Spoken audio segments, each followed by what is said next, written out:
Welcome everybody to another Rattlesnake TV debate night. We have got with us today Rob Noerr and Adam Khan, and we're going to be debating the topic, has Trump's his second term, been a success so far? It's good to see you both. We'll get some quick intros as to who you are for those of you guys who are seeing you the first time, and we'll start off with you, Rob. Yeah, my name is Rob Noerr. I am a populist conservative that lives in rural Pennsylvania. I've lived in the same area within 20 miles my whole life. Did policy debate in college, ran for Congress here in Pennsylvania, and stream is a hobby. My full-time job is doing home health care with adults with disabilities. Love debating, so I'm really looking forward tonight, and I always appreciate doing a show with Jake. Adam, my first time meeting you, so I'm looking forward to it. I think it's going to be a lot of fun. Yeah. Always a pleasure, never a chore, Rob. And Adam, good to see you again. Thanks for coming back on the channel. Thanks for having me. Tell us a bit about yourself. Yeah, I'm Adam Khan. I'd call myself probably a progressive, but with political labels, it's always a little bit tough to pick the right one. I do political commentary mainly on TikTok, starting to move a little bit more to YouTube, and I've been in a few Jubilee videos and a couple more coming out in a few months. Awesome, and all of the links for these gentlemen will be below. So guys, we're going to do opening statements. That'll be 5 minutes each on the clock for these fellas, and then we're going to get into open dialogue for at least about 90 minutes or so. These guys can take it wherever they please. If you would like to send some super chats and grease my palms, you're more than welcome to do so, and the super chats will be put on screen as we go. And with that, gentlemen, let's get ready to rumble. And now, for the thousands in attendance, let's get ready to rumble! Rob, the floor is yours. 5 minutes on the clock. Thanks so much. I appreciate it. So, should be a good debate this evening. The question is, has the beginning here of Trump's term been a success? Now, it's very difficult to be able to determine this early into an administration how things will end up. And the term success is going to be relative anyways. I would propose that one of the ways we determine whether or not it's a success is comparing it to other similar administrations in this country, maybe in the past 30, 40 years. Maybe we can go back further if we like. But it's difficult because I think that most of our governments in the United States have failed us spectacularly, not just at the national level, but at the state level, and even in my case, and I assume in most cases at the local level as well. So when I'm talking about it being a success, largely I'm going to be talking about it being marginally better than what we saw with previous administrations, whether it be the last Republican administration of W. Bush or the administrations of Obama, Joe Biden, etc. I think that to be completely honest, the one area that I want to see more that's most important to me that I will need to see before I say for me and what I want this is a success is I want to see corruption outed in our institutions. It is my belief that globalists are running our country, that the real power is bureaucracies behind the scenes, that they stay in perpetuity, individual politicians leave, they're unaccountable, and that's where the real power lies. They use lawfare to go after people they don't like. Chuck Schumer told us that you can't criticize groups like the FBI, even if you're the president of the United States, because they will be corrupting going after you. And therefore, until that is usurped, the people, whether they be progressive, populist, Christian, whatever you want, whatever label, they will not have a voice, and instead we will be ruled by the whims of unelected bureaucrats that continually enrich themselves, the wealthy class, and it put into sort of our society what I think are terrible policies that are secularist, that lead to our culture going in a bad way. Having said that, the successes that I'll isolate are basically threefold that I think that are primary, but we'll be able to go further than that and talk about other issues if Adam likes. I certainly want to give him an opportunity to talk about topics that he wants to. The first area of success I think that you could isolate, which is an easy victory, and one of the most important topics is the border. We were lied to by these bureaucrats, both in the Democratic parties and for years in the Republican parties, that said that we just had to exist with our porous border, bringing in people that massively change our culture and are massive drains on our society, in addition to rapidly making the country more dangerous. We're told over and over that all the academics, which again fall into those institutionalists that are bureaucrats, like our bureaucrats that are unaccountable, they all tell us how great all of these illegals are. And yet every time we send them anywhere, the people in those communities clamor for them to get out. When it was just conservative districts that were predominantly Hispanic, we laughed at them and said, shut up, suck it up. You have a town of 1,000 people. You just got 3,000 people that don't speak the language. So what? You're Hispanic. You'll like it. They said, no, we don't like it. We came here legally. We did the right thing. We don't want these people. Then when we started sending them to Martha's Vineyard and sent them to places like Chicago, all of a sudden people that are traditionally Democrats and not white nationalists started to say that they didn't like those people either. So you can see that the studies are a lie that talk about how great they are. And the fact that we had to have a bipartisan bill after 3 years of the Biden administration allowing millions to flow through the border, and him saying that there wasn't a crisis, bragging that his first day in office that he rescinded executive orders that massively restricted the amount of illegal immigration that was occurring. We saw that he finally, in an election year, saw that it was a huge loss for him and the American people had had enough. So he pushes for this bipartisan bill that would have had so many problems, but at the minimum would have allowed 4,000 people a day enshrined into coming before it would have went into effect and the government could have done anything. To which the Democrats who want those people here anyways would say, oh, you signed off on it. It was bipartisan. Those people are legal. Now you can't kick them out. And so the fact that all it took was changing a president to lower that number, where we had millions coming across the border to historic lows, where we're looking at like some 3,000 a month as opposed to tens of thousands in some days that we're coming across, is a huge victory. If we don't solve that problem, our country will radically change. The second area that I could say that Trump is a success is that he understands that the dollar being the world reserve currency, the massive debt that we're building up, and the hollowing out of manufacturing in the United States and relying on countries like China is not sustainable. This country will cease to exist as a world power, or as the sole world power, and we will have to rely on China, which a progressive like Adam should find appalling, because their record on human rights is going to be far worse than the United States. They are positioning to be the world superpower because they control manufacturing, and through manipulation, tariffs, and other trade barriers, and the fact that so much manufacturing occurs there, the United States is quickly going to have to rely on them, not just for guns, steel, ammunition, but actually for the medical products that we need if a virus is released from a place like China. Oh, by the way, it was. Pay no heed to the fact that the former president's son bragged about working for the, and I'm quoting now, spy chief of China. So doing that and trying to have a tariff policy that makes the United States manufacturing is one of the most important things he could do. The last thing I'll say, and maybe the most important, is Trump's administration, for no other reason, has been a success because it has pissed off the worst people. And it has showed us culturally that we're tired of things like the trans agenda. We're tired of these scumbag secularists that push all of this crap on our children, that push all of these terrible policies that make our country so terrible. They're losing and taking fat L after fat L. Democrats' approval rating at this point is at historic lows. Some polls have them as low as 21%. And that's occurring in a time where Trump's trying to radically change policy that's leading to short-term shifts in the stock market. So if anything, you would expect people to be flocking to the Democratic Party. But they have been outed as so disgusting, it's so anti-American, it's so secularist that people are no longer swallowing the crap. The days of screaming racism, the days of screaming that white people are evil, Christians are evil, we need to have drag shows for children are over. Oh, sorry, I didn't. Right. But yeah, that's it. That's my opening statement. Sorry. You got 6 minutes on the clock, Adam. We're a little bit over, so go for it. Yeah, probably not going to take up the full 6 minutes. I agree with Rob that the sort of key question here is how do we even define success in the first place, because that sets the parameters of what matters and what doesn't matter. I would take a little bit different of a look at it in the sense that I would judge success based on what is sort of the reason someone got elected, and then what did they do within the powers that they have to effectuate that type of change. I'm not opposed to talking about previous administrations. I'd rather avoid this becoming like a whataboutism type of debate where we're like, well, this guy did this and this guy did that. I call myself a progressive and not necessarily a Democrat, because I do have criticisms of Democrats. So I'm not going to just blindly defend anything that any Democrat has ever done. I think that there are valid critiques of the Biden administration as it pertains to immigration. I think he course corrected maybe a little bit too late, and that's a valid justification. I do think that when it comes broadly to immigration, the actual question here is how is this being done? And I think we're seeing a serious erosion of due process in this country. I'm sure we're going to get to the case of Kilmar Abrego Garcia and what sort of risks that poses to our constitutional rights. I would say also some of the promises of mass deportation are not being borne out in the numbers. Like they're maybe marginally higher some days, marginally lower some days. I will admit that the border encounters are down dramatically. That is true. And I think that probably is in a large part because of Trump. But when it comes to actual detentions and deportations, I'm not seeing a real rhyme and reason here when we're invoking things like the Alien Enemies Act to deport people without due process. Many of them don't even have a criminal record. So what exactly are the priorities of this administration as it pertains to immigration? administration. I'd also talk about, he mentioned tariffs. I think that's a very big part of what Trump ran on. He talks about it constantly. He said it's his favorite word in the dictionary.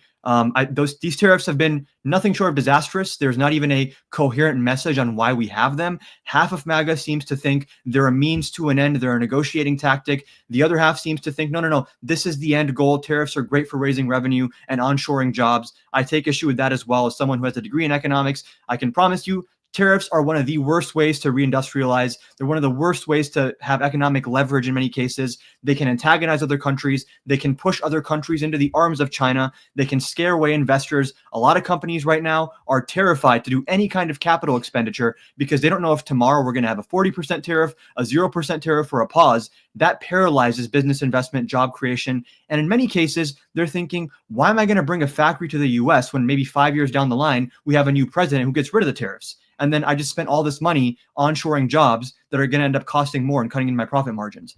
And the last thing I would say is his tax plan, I think, is also incoherent. And the sort of like main topics I would want to touch on here are, I think the economic policy is incoherent, and I think Trump was elected because of the economy. That was the primary reason. Immigration is also in the top two there. And then I would also say that he represents a serious threat to our constitutional order, to our checks and balances. And that to me is the biggest issue here, because we can disagree on like what is the optimal tax rate and what is the best way to do deportations and what's the best immigration policy. And those are very important discussions to have, but they have to exist within the context of a president who believes in rule of law and is not blatantly defying court orders and ignoring the power of the purse in Congress and going through and firing inspectors general illegally. I mean, there's a lot we can get into here, but just broadly speaking, I'd say authoritarianism and the economy are the two biggest issues of this administration.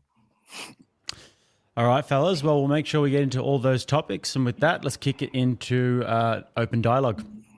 Adam, I'll give you the chance. You could pick the first area that you want to go in. I know we've talked about like immigration, the border, economy, authoritarianism. Well, since this is a hot topic in the news, let's talk about Kilmar Abrego Garcia and the invocation of the Alien Enemies Act. I think that, number one, invoking the Alien Enemies Act to deport those people made no sense when it says a foreign nation or a government either declares war or invades. Tren de Aragua, I don't think can be classified as a foreign nation or government. I think there were two intelligence agencies that had said there was insufficient evidence to classify them as such. The FBI did disagree with that, so there's maybe some valid disagreement in that classification. The fact that they were given no due process, the fact that they defied James Boasberg's orders, if they can't turn the planes around, there's not enough fuel, park the plane, refuel, come back. He wasn't saying you can't do this. He was saying put a 14-day pause on this, make sure these people have due process. Now he's considering holding them in contempt of court. And the Supreme Court also had said that Trump has to facilitate the return of Garcia and also provide updates as to what steps he's taken.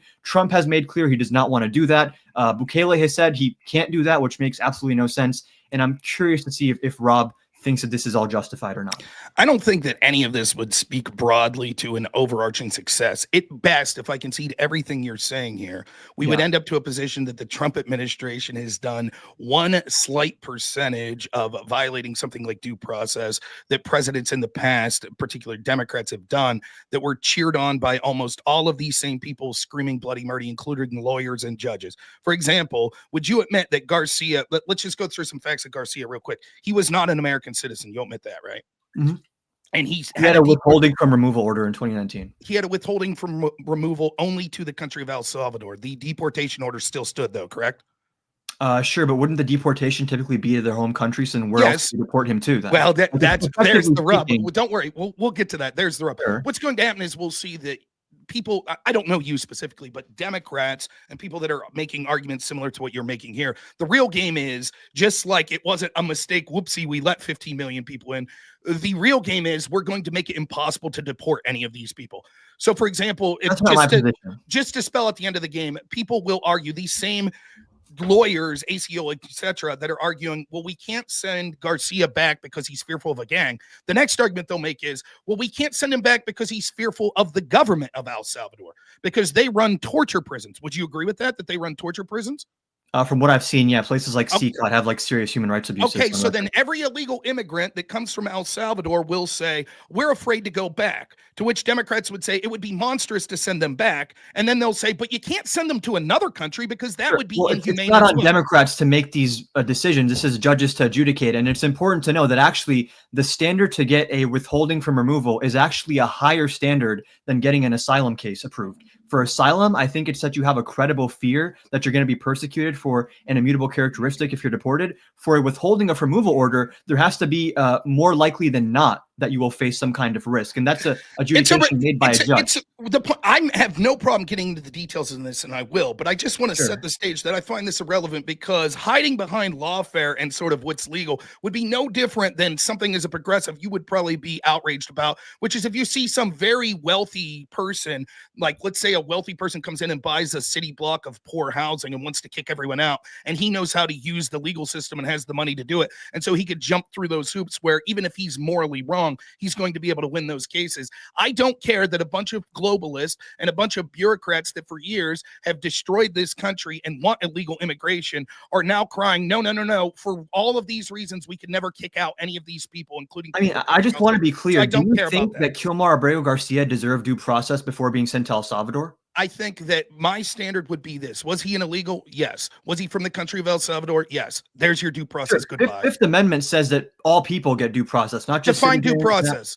having your day in court in colloquial terms. That's what it typically means. Okay. Especially if you're getting deported. There's a typical process for deportations when it comes to like hearings to get these people deported. Would you admit that? So then, real quick, would you admit that the majority of people that are, will not say you, but the majority of people that are criticizing this are Democrats that would have voted for people like Joe Biden, Barack Obama, etc.? Sure. Okay. Now, you've already admitted that he was an illegal. Would you admit that the legal protections of an illegal are a lower standard than an American citizen? So, for example, probably that makes intuitive sense to me. Sure. But by the way, I'm not saying this to be rude or anything. Are you from America? Yeah, I was born in Michigan. So like me and yours, free speech rights are going to be different. We could burn an American flag and say death to America. Arguably, an illegal, we would say deport that person saying that. We don't have to get into that point now, but you see what I'm saying? The standard for the I would take issue on the free speech thing, but I will agree with you. There's probably some difference in how you legally treat someone who's a citizen versus someone who's undocumented. Sure. Last thing I'll say is, would it have been worse if Trump would have just ordered Garcia executed without a trial? Yeah. Well, Barack Obama ordered the execution of an American citizen named I oppose that. I think that was really bad. Okay, but all the Democrats, which you already admitted, that are now screaming bloody murder, including judges like Boasberg, they didn't say shit then. Most progressives are very critical of foreign policy from both parties as it pertains especially to drone strikes. So let me finish just in case the audience doesn't know. Barack Obama ordered the execution of an American citizen claiming that he was from a terrorist group and then carried out that execution. And all of these Democrats that are saying, oh my God, Trump is going to be so destructive. It's so bad for our country. He's such a unique threat because he's anti-constitutionalist. My question is, how can you say this is worse off for the country if Trump is just continuing the status quo that we saw from the Democrat hero? Do you agree with the distinction that when it comes to the killing of Anwar al-Awlaki, I think that was his name, that there was no court order telling Obama, you can't do this? I think he consulted White House lawyers. I will still agree with you that I think that was wrong, and there should have been more legal pressure on him in terms of violating due process, because I don't think foreign policy is a blanket protection to violate anyone's rights as long as they're not on U.S. soil, which is the argument that Trump is now making. But again, the issue with what Trump did isn't just that he, violated due process, it's that he did it in defiance of James Goldberg's that's orders. not true. The due process, the level of this is worse in every way. The level's worse because it was an American citizen with al-Awlaki. It's worse because it ordered his death, which means that there's no possible reappercussions. And it's worse because all of the people that are screaming about civil rights and due process right now didn't do anything. When you're saying, oh, but Trump had this order that he violated. No, I'm sorry. A judge not even putting it in writing, but having an emergency hearing and then verbally saying, turn the plane around. It's arguable. In his contempt document, he says that some of the flights took off after the written order as well, not just the oral order. No, the flights to El Salvador in general. I don't know that if some took off, and nonetheless, it's James Goldberg released. Like there's like a PDF online explaining the contempt court. that I'm trying to make, right? Like, The idea that he tells these people while the planes are in flight or while they're getting ready to take off, he has this emergency hearing, which, by the way, the Supreme Court ruled that he had no jurisdiction to do, which the Trump administration That has no knew. bearing on contempt of court. You understand that? Well, you can say that, but what it does have a bearing on is that the Trump administration knew that ultimately this guy didn't have a say in it. And what it was an activist judge who, by the way, somehow, luckily, even though it's supposed to be random draw, this same judge keeps getting all of these cases. Luckily, isn't this he's the an same activist judge that said that Trump did not have to release his tax returns? I mean, if you and that Hillary had to release her emails. We could do this. We could every 20 seconds. I can interrupt you too as well. I'd rather have like a more dynamic back and forth. Okay, that's fine. Then we'll do that. Yeah, maybe he said something about taxes. I don't care. It's the same judge that keeps getting all these cases. That keeps making these activist rulings. The idea that you're going to somehow say it's worse that this guy, while planes were in the air, said turn them around and Trump didn't. That's somehow worse and more of a violation of due process and constitutional principles than Barack Obama, which Democrats cheered for, ordering the execution of American citizens is ludicrous. Well, I think rule of law plays a big role here. You can mistakenly wait. Just because you say rule of law there, right? Well, you acknowledge that Obama violated rule of law and Democrats were all for it. When I say rule of law, did Obama defy a court telling him that he couldn't do this or that he broke the law? It doesn't matter. Why is defying the court? So you're telling me that if Trump would have just executed Garcia without a court saying, you'd say, oh, that's not that bad. That's okay. It's not like a court told him not to do that. Well, if he consulted White House lawyers, like when Obama did this to al-Awlaki, there was some allegation that he was involved in terrorist activity. I still don't think that's sufficient to do a drone strike on an American citizen. So I'm not defending that position. I'm drawing a distinction between two cases where constitutional principles were violated, but in one case, the violation is a lot more explicit in defiance of rule of law because a judge actually got involved, whereas in the other case, Obama thought what he was doing was legal. Do I agree with that? No. But you have no proof that he legal process, I'm pretty sure the ACLU or one of al-Awlaki's cousins tried to bring a case. There was no standing there. So like these aren't really I'll just interrupt since that's what we're doing. We prefer back and forth, so I'll interrupt. Sure. This is an absurd argument. So the argument that just because we didn't have activist judges that were jumping in and saying, no, you can't do that when it came to Obama, so we have to assume he had good motivations and thought that he could legally do it is absurd. I guarantee you, if this would have went the other way and Trump would have ordered the execution of Garcia, you wouldn't be on here saying, well, hey, at least he just didn't deport him and then a judge say to turn the plane around mid-flight, because that would have been really horrible. You would agree there's a distinction between a drone strike on foreign soil and like executing a U.S. citizen, or not U.S. citizen, but like someone who's in the U.S. on U.S. soil, right? There's like some distinction there. There's some distinction, and yet the distinction between deporting someone to their country of origin that had a deportation order and not turning the plane around because an activist judge that didn't have standing, that's degrees worse of a constitutional violation than ordering I just want to be clear. Like I keep seeing this trend where anytime a judge goes against Trump, they magically are now labeled an activist judge. Like, to be clear, James Boasberg was first appointed by George Bush. No fan of George Bush, then promoted by Barack Obama. This was the same judge who ordered Hillary Clinton to release her emails and defended Trump from having to release his tax returns when Trump was sued to release his tax returns. So he's made rulings that are in favor of more of like the right-wing sphere. So calling him like activist just because he issued a ruling that you don't like feels a little bit dishonest. He's activist. You could disagree with my opinion on it, but my opinion on whether or not he's activist does nothing to unsubstantiate the argument. It's meant to take away credibility from his ruling, though. It's meant to take away credibility in my eyes, right? But you could say, no, I think he's the best judge in the world. Clearly, the Supreme Court disagrees. Judge, because I think he's fine. But everywhere in between, he's an activist person who's using his station as political, as we see many of these judges do, or he's a really great judge, or anywhere in between that. Sure. Point is, he didn't have standing, and by any objective measure, what Obama did to al-Awlaki was far worse. And so if we're going to say that one of the reasons that Trump is bad and that we have to say that his administration is bad because he's a threat to a constitutional order, what he did is a less violation of the Constitution than what Barack Obama did. And almost every single person that's screaming about Trump's constitutional violations were completely fine. I want to test this logic. So let's say we have two situations, one in which a president violates the Constitution, but they believe they're acting legally and there's no legal process condemning them for that or trying to punish them for that. Another case where a president defies the judicial branch and does a similar violation of constitutional principles. Is there no difference there to you? And again, we have checks and balances for a reason. And again, like you're saying that the Supreme Court ruled that James Boasberg didn't have jurisdiction here. That is true, but that's not how these things work. When a judge issues an order, whether or not the order is later found to be improper, there's still rule of law. You still have to obey that order, and Trump did not do that.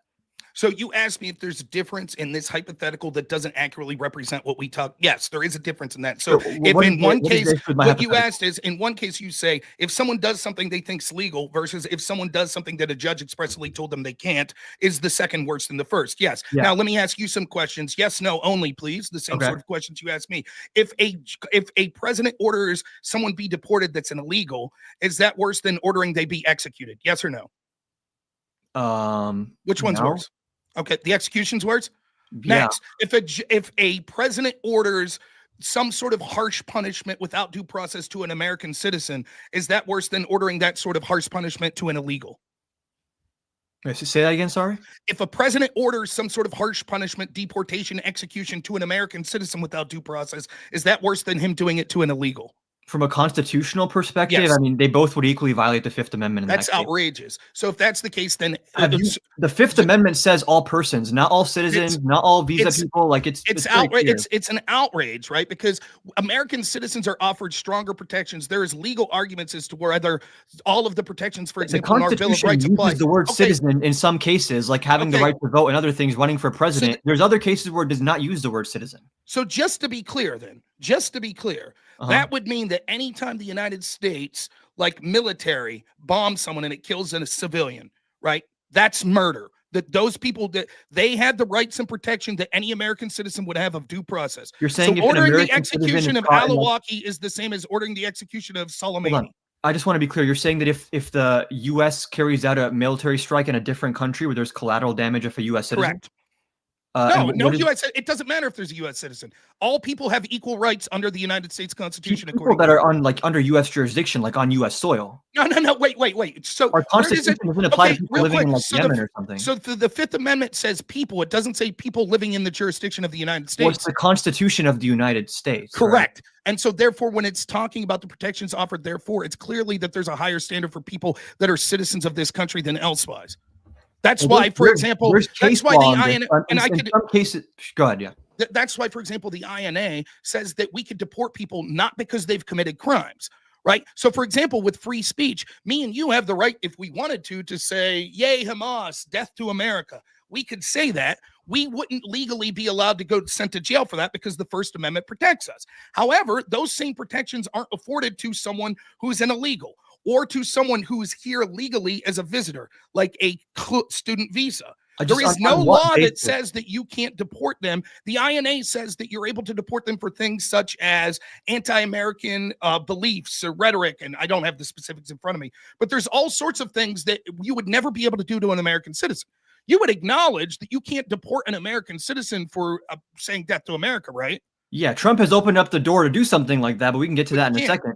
But again, like you would agree that the Constitution in some cases specifically uses the word citizen when referring to things. In other cases, it uses the word people. And I believe in the First Amendment, it just says that the government cannot abridge or prevent the exercise of certain rights. There's not even really a subject specified in that. And again, you're saying like, what about someone in another country? I think obviously the Constitution applies to people that are under U.S. jurisdiction because it has to do with how U.S. government conducts itself in regards to those people. But even still, like the way that our legal system plays out, you can see that this isn't how it's applied in every day. For example, are you aware of like FISA court?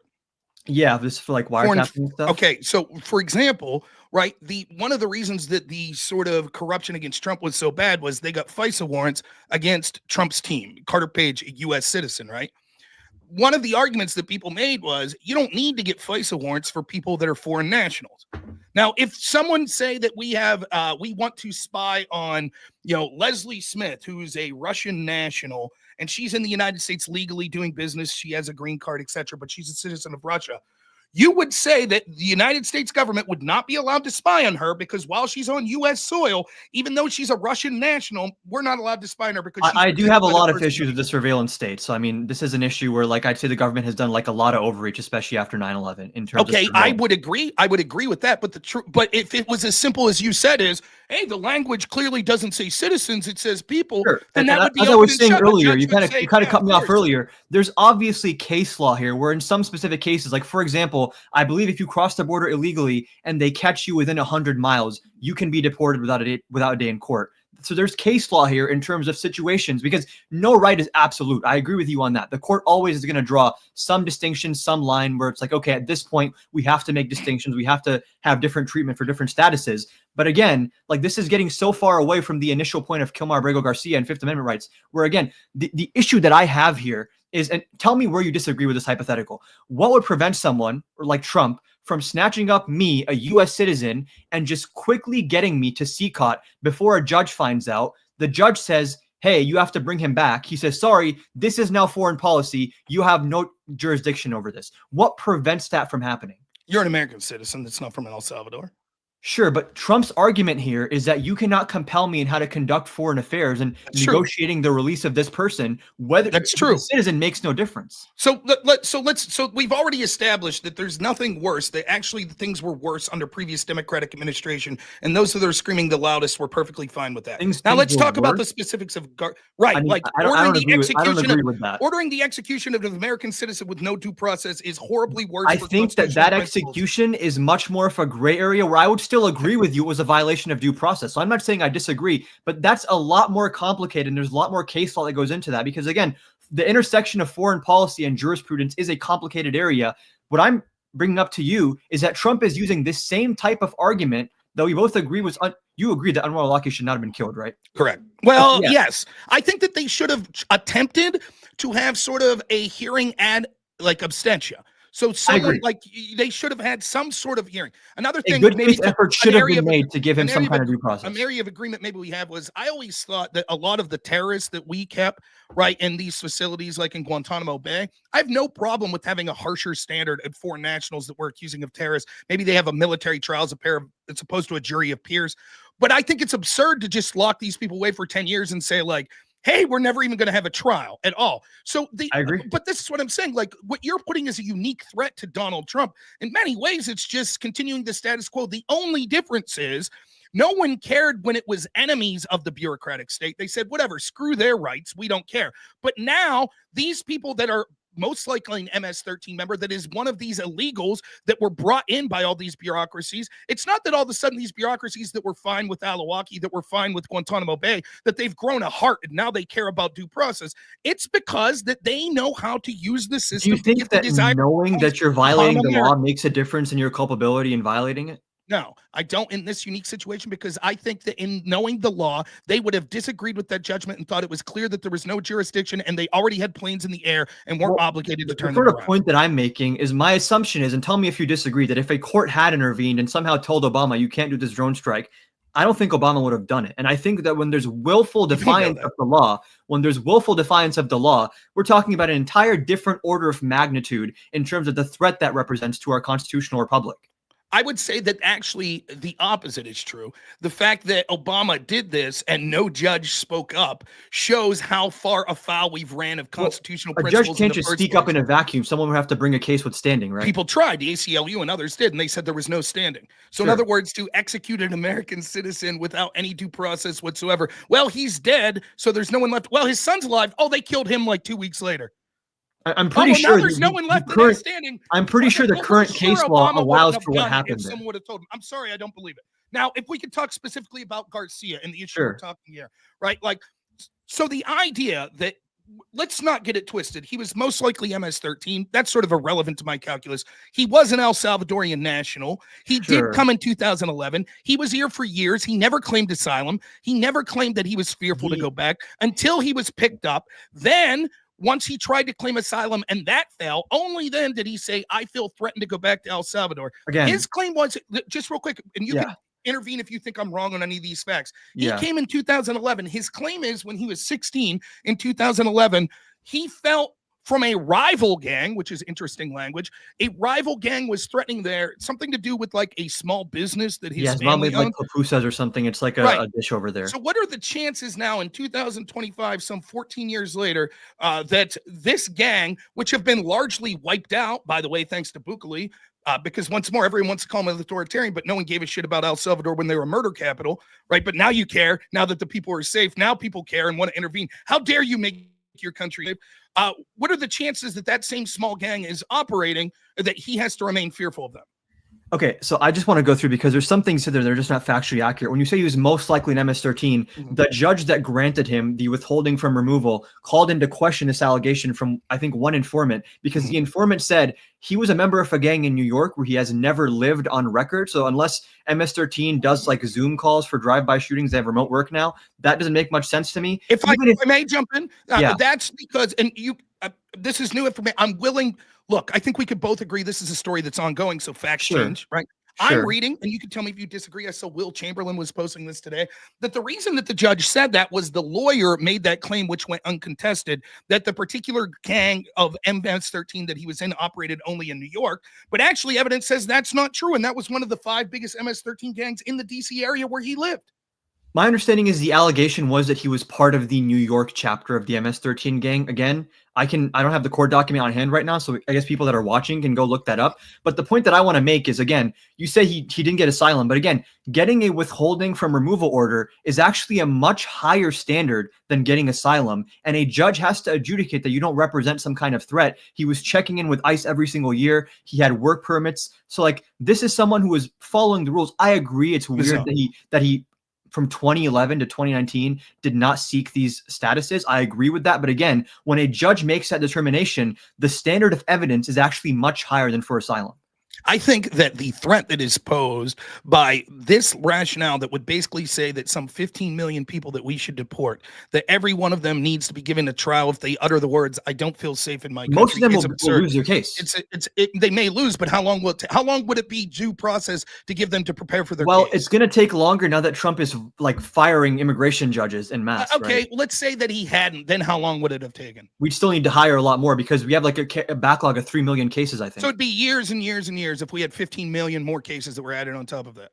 Well, it depends. Some people, you have to first have an even credible fear to go to a case in the first place. I think that was something that was in the bipartisan border bill that would have actually raised the standard to even get a hearing in the first place and would give immigration officers more authority to turn you back without necessarily having due process. But like, I agree that like there's a big issue with people waiting years and years to see a judge. And then in the meantime, there's overcrowding in cities like New York. That's a valid concern.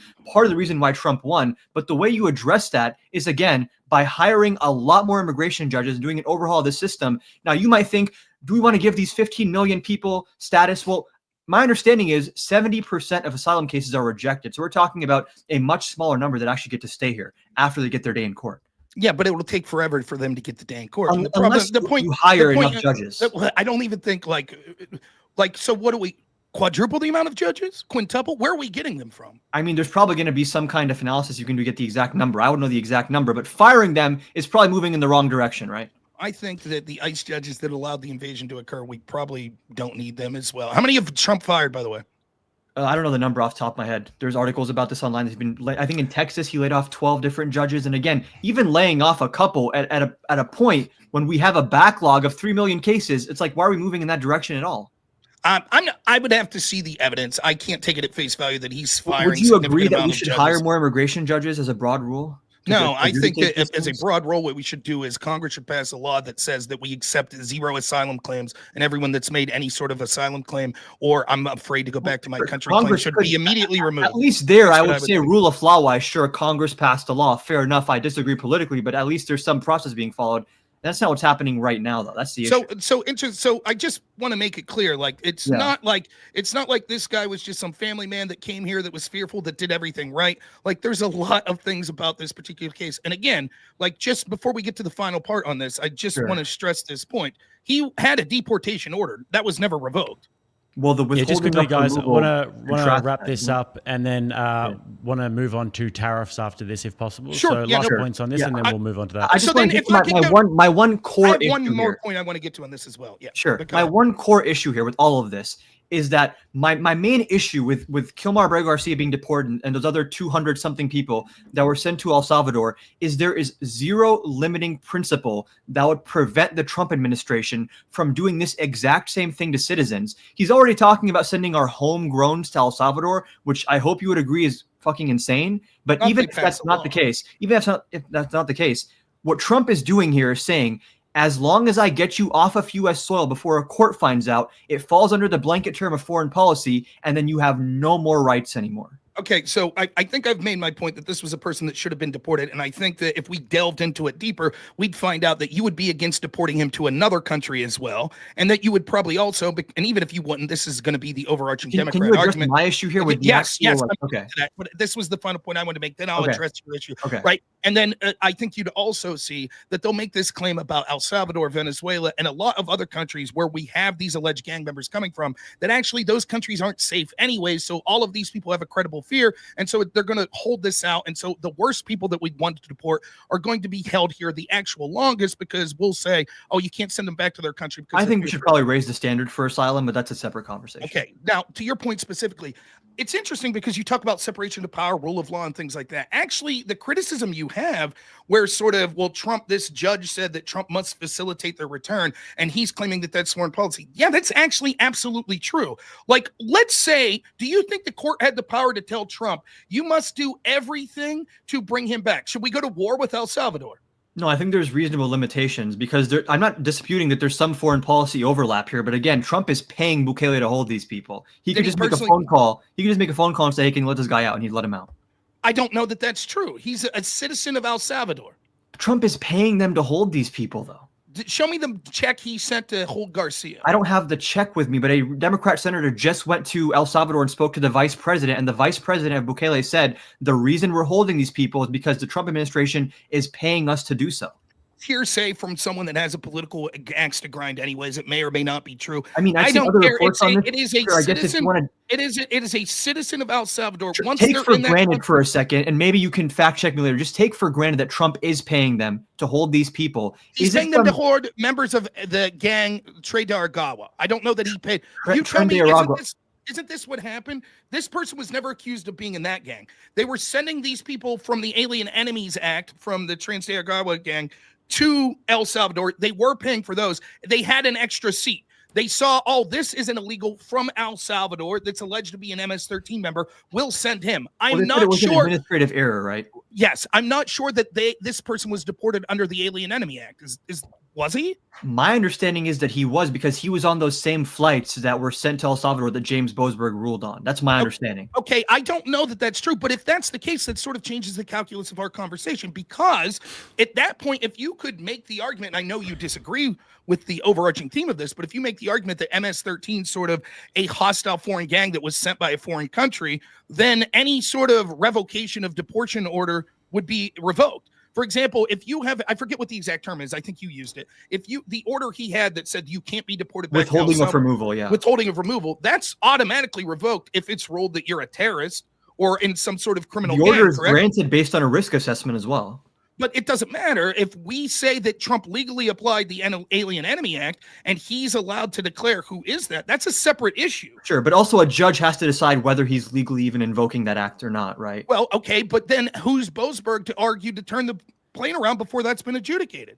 He's just saying pause it for 14 days so we can adjudicate it, because in some cases there's irreparable harm here. Sometimes when you're trying to pause an action from the government, when a court does that, it's because if you don't pause it, there's going to be irreparable harm. As we're now seeing, they're saying, well, too late. He's in CCOT now. Can't get him back.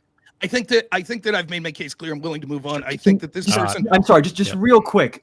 What would prevent this from happening to a U.S. citizen? Because you're a U.S. citizen, so you can't be deported to but this country. It'd be easy for you to prove before a judge finds out, and then they say, well, it's foreign policy now. He's out of the country. What prevents that? Because you would be able to prove that you're an American citizen. Question for you. I answer. But a court would have jurisdiction. What's to prevent the president from ordering your execution as an American citizen? The courts. Did it work for Alawaki? No, because again, this is the overlap of foreign policy. You're making my point. No, I'm not. The point I'm trying to make is your criticism was already the status quo. You're saying if we allow a president without due process override constitutional rights, it's very dangerous. Your argument you're making is if we allow a president to take a harsh penalty on someone that would get them off the soil of the United States so they couldn't defend themselves without due process, what's to stop them from doing that to you? Well, if we allowed a president to execute an American citizen without due process, what's to stop them from doing that to you? Because, again, this goes back to the distinction between a drone strike and a deportation without due process. Right, a drone strike's worse. All right, fellas, never a good time to move on. But, Rob, the people have spoken. They want to hear you pronounce the TVA gang again. It reminds me of that scene from Office Space right? Where the Samir, he's like, Samir, mir, not going to work here anymore. Like I said, I don't give a shit how to pronounce these violent gangsters. Get them out of our country. If you are somehow allowed to stay, learn to speak the language and start giving your same names like Bob and Jim and Jake. Shit like that. We're tired of all these garbage names. Just call them heathen terrorists that they are. Is Bob like a top tier name for you? What's that? Bob? Is Bob a top tier I name? hate being called. Well, I don't hate. I don't like being called Bob, but I like Rob. I like normal names. Okay. Like I like my gangs called Bloods and Crips. That I can pronounce. So. Okay.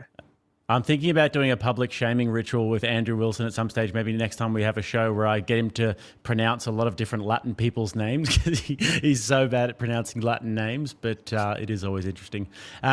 So we do want to move on to tariffs, fellas. At some point, maybe as well, I don't know how you guys feel about this, but I wouldn't mind covering also the whole like anti-Semitism bills and laws that are being sort of pushed through as well, see what you guys think about that. But so if we could move on to tariffs now, maybe Rob, you could open it up with this one.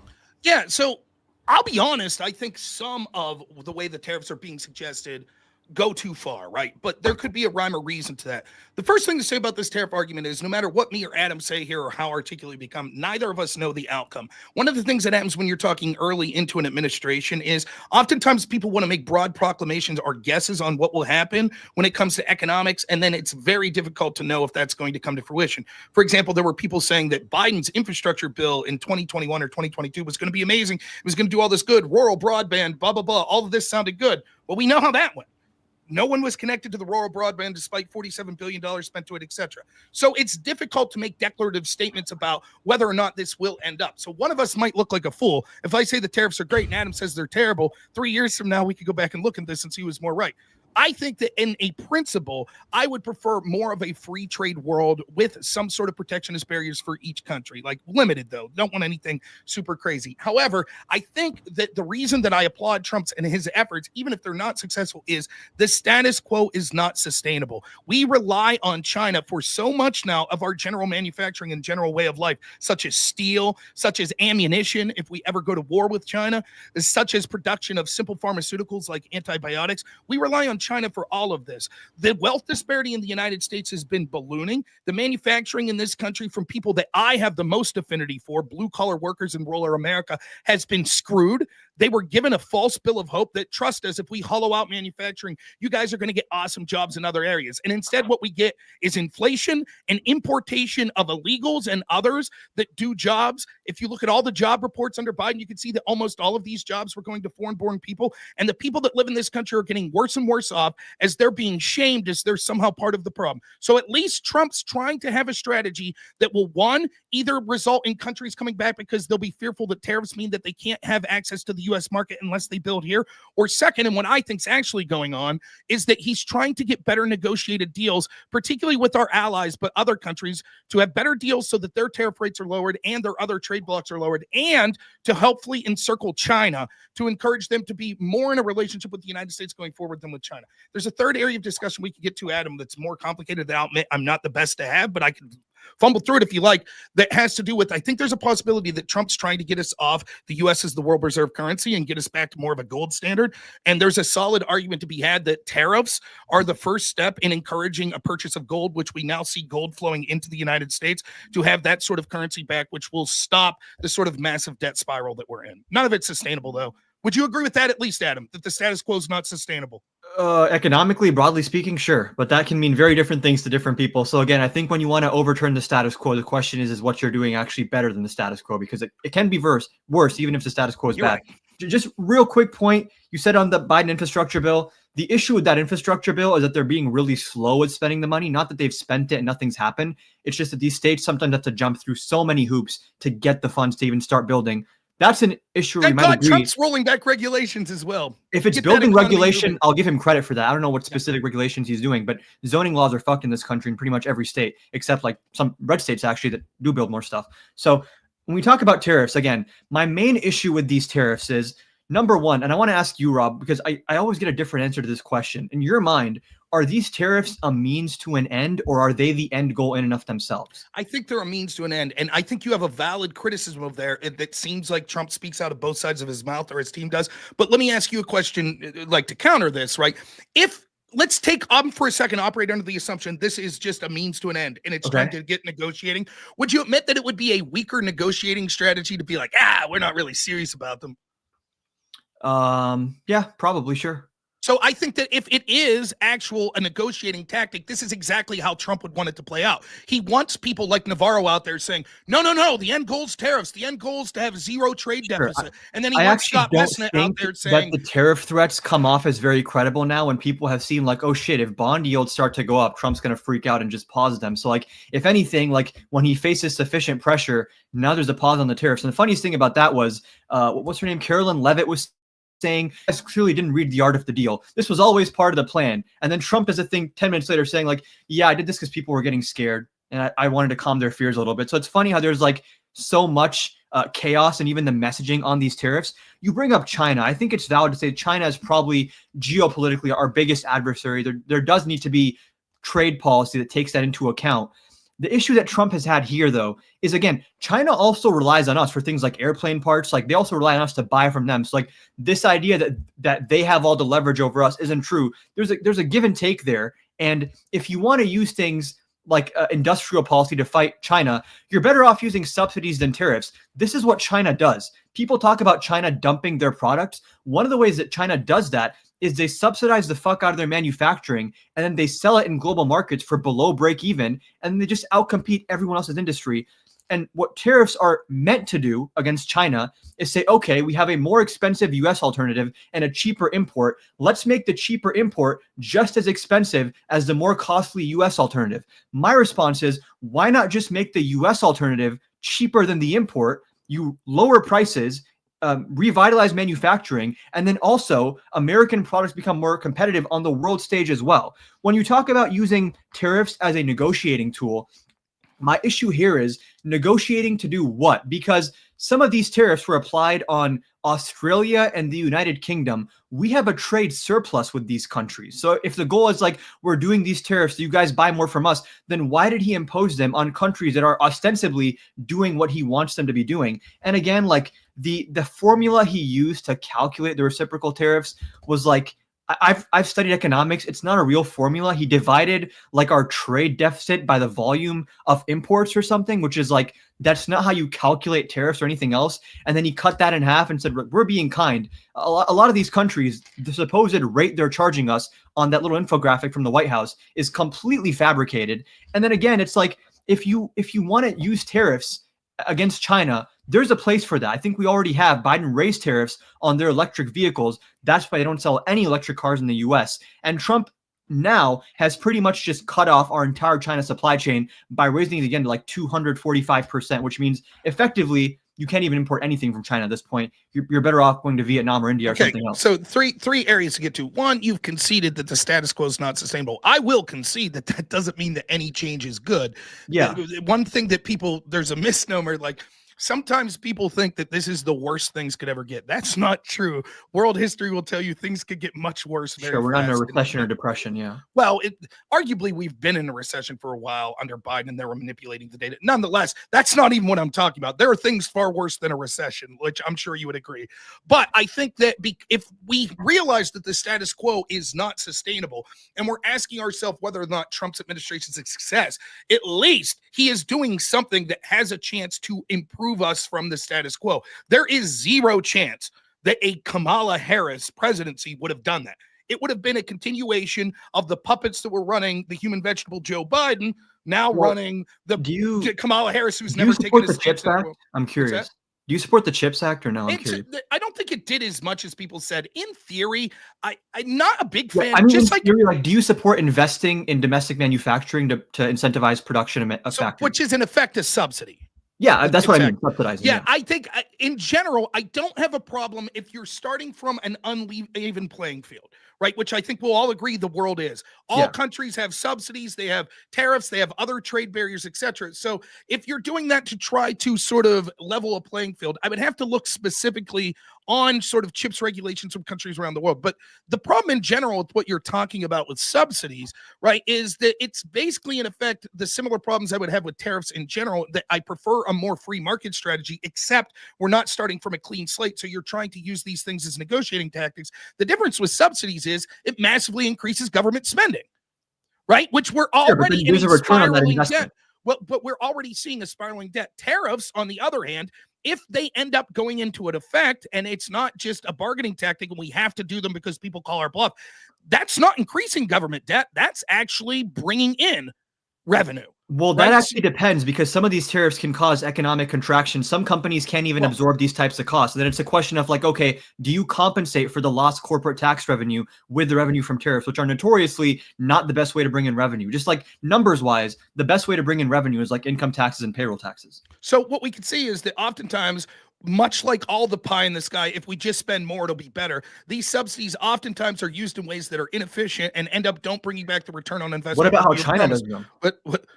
What about, like, arguably without China is able to dump their products into our markets because they subsidize their manufacturing and sell below break even? Okay, that may be true, right? But then that why would don't be a we reason play that same game instead of pointing at them and crying about it? Why don't we just tariff them so that they can't do it? Because that makes everyone worse. We can fight China and lower consumer prices and create jobs and create manufacturing with subsidies instead of tariffs. That's not what happened. One, we oftentimes see these subsidies don't have the desired effect. See Solyndra and all these other green places that we gave all these subsidies. Depends how they're structured, sure. So the idea, if we just do subsidies, will work. Second, the CHIPS Act specifically, many of those factories were already going to be built here before the CHIPS Act. They already had plans to build them. Third, we already see places like NVIDIA saying because of these tariffs, they're going to build new plants in Dallas. So that has nothing to do with the CHIPS Act. So we can already see the tariffs bringing chips manufacturing to the United States. Fourth, a subsidy, unlike a tariff, is in effect an unfair trade practice, if you want to look at it that way, against the entire world, not just against China. Because if we subsidize, for example, automobiles in the United States, and then we sell them to China, now we could compete, or we could compete with the Chinese vehicles being sold here. But we could also sell them to Canada and Mexico and South Africa. How about all? And UK. Right. But the problem is, so then what that would result in is those countries then saying, these are unfair trade practices by the United States, therefore we're going to increase our tariffs. Whereas if you just have a tariff against China, that isn't seen as an aggressive tactic against UK, against Canada, etc. It's an aggressive tactic by China, and then they buy less of our produce, and then Trump has to bail out the farmers like he did in his first term, because we also sell stuff to other countries. And the idea of reciprocality, I actually like. My idea would be, let's do reciprocal subsidies. Whatever sectors China is subsidizing to outcompete us in global markets, let's subsidize the exact same percentage our domestic. Why just China? Would you do it to Europe? Because I think with China, there's a lot more of an adversarial relationship where we probably do need to wean off of having them in our supply chains. With allied countries, I'm a lot less worried about that. Okay, so then what about allied countries that have tariffs on products like our automobile industry? I mean, their people are worse off because of those tariffs. They have to pay higher prices. Well, arguably, the people of China are worse off because of the subsidies in the sending to the United States.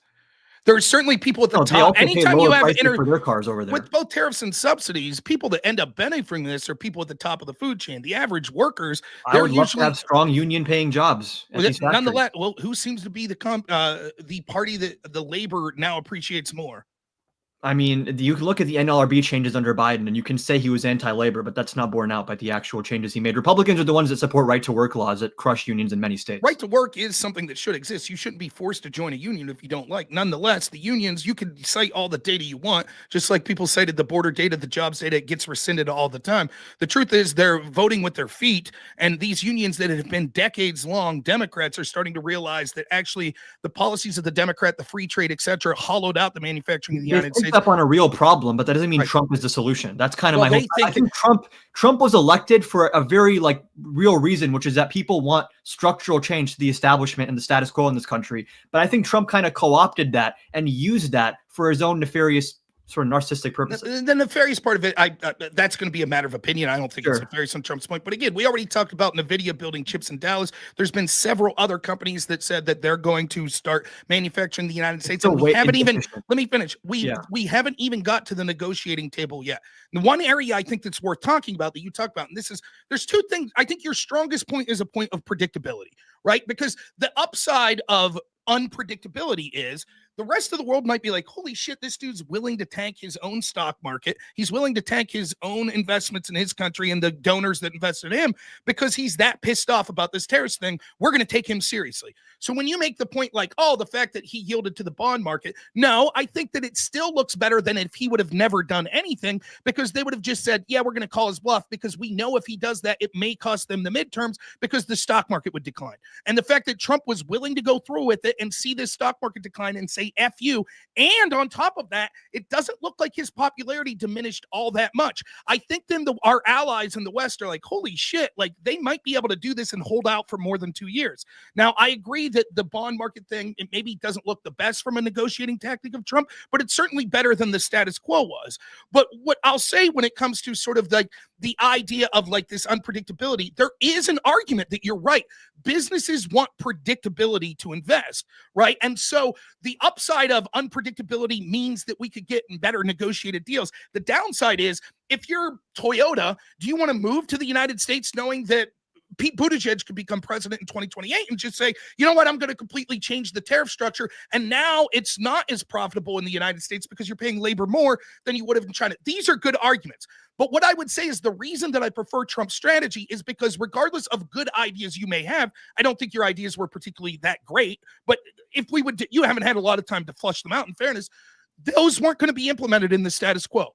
There was zero chance that you're admitting the status quo was not sustainable, and that there is no chance Kamala Harris would have done any of this, or any other Democrat or Republican that we'd seen in the past, whether Do you not think that Kamala Harris would have like tried to subsidize domestic manufacturing? I mean, she had plans to subsidize production new homes, like 3 million new homes. Like Democrats subsidize. That's kind of what Democrats do. Joe Biden. How did Joe Biden do with those issues in the United States? Those bills were extremely like held down by regulation that was not needed. Right. Why would it have been different under Kamala Harris? Because I think was she going to revoke regulations? I think she had smarter people around her. I think Biden was like a little bit too old school in that sense. Who was different around Kamala Harris than Joe Biden? People like Mark Cuban. Like she had more of the business community around her, which I think gave her more of an insight into like the Biden administration was notorious for sort of like fully cutting off the business community, which I think is a good thing broadly speaking. The government should be working in the favor of the average person, but you need to have some understanding of logistics and capex and you know factories being built. And you need to understand that, like, if you want to bring chips back to the U.S., some companies might do that, but without a public sector push to really incentivize factories, union-paying jobs in states all over the country, especially in middle America, that does require public sector investment. And am I saying Kamala Harris is going to be perfect? Absolutely not. I have a lot of disagreements with her. But when it comes to which administration is more likely to subsidize manufacturing and production of things in the U.S., it's for sure Democrats. No, I just think that like for any subsidization that they would add, they would have been in favor of regulations and other things that these same companies would have been appalled by. So, for example, states that you see that have done things like eliminate the state income tax, they're thriving with businesses. States like Tennessee, even in places like Pennsylvania, we had Republicans that were running, and we would have seen industry flocking to Pennsylvania if we took back some of that red tape and some of those taxation that they were putting. So the idea, what I'm saying is I fundamentally disagree with you that Kamala Harris would have been markedly different and had market different people, because I don't think that Joe Biden was running his administration, and I think the very people running his administration were the ones that installed Kamala Harris in one of the most anti-democratic things we've ever seen as the de facto candidate that received 0 primary votes. So her policies would have been ran by the same people that were running Joe Biden. By the way, the same people that were running Barack Obama. The primary by the time Biden dropped out. No, they intentionally, and which is another reason to vote for Donald Trump, which is why it's a success, because we have outed the people. Did you think, I just have a, like you personally, not to make it too personal, but did you think Biden was cognitive decline? Were you making videos? I was saying Biden should drop out in like 2023. I did not want him to run again. Okay, fair enough. Well, I actually will go a step further. I think there'd be an argument to invoke, I'm forgetting which amendment it is, that the president is not capable of doing his duties. Fair enough. But you will acknowledge that almost the entire Democratic Party, the mainstream media, all of the fundraisers, etc., the sort of corporate interests that go, they all saw what me and you saw, because we don't have any special access, and all of them had closer access to Biden. They lied. Yeah, Biden definitely lied. Now let me finish. They lied to the American people up until their hand was forced, because they tried to call Trump's bluff and say, we're going to have ridiculous terms for this debate between Biden and Trump. It's going to be far earlier. It's going to be set in a network that we know will be biased. I totally agree with you on this specific point. Okay, but then when you say, well, they didn't have time for a primary, but that was intentional. They set it up. Biden decides when he drops out, right? Like, But we what can't I'm force saying them. is it's anti-democratic in that these people, you have it like, let's say that Biden was cognitive and then he's in a car wreck. Yeah. Right. Then we would say, of course, they didn't have time for a primary. You'll acknowledge that's not what happened. The people that knew Biden wasn't capable, but lied to the American people for years. And then when, unfortunately for them, they were exposed on the national stage, they said, oh, shit. So that's why there wasn't a primary. The Democrat, I'm not a Democrat, so I don't care. But if you're a Democrat, you did not have a voice.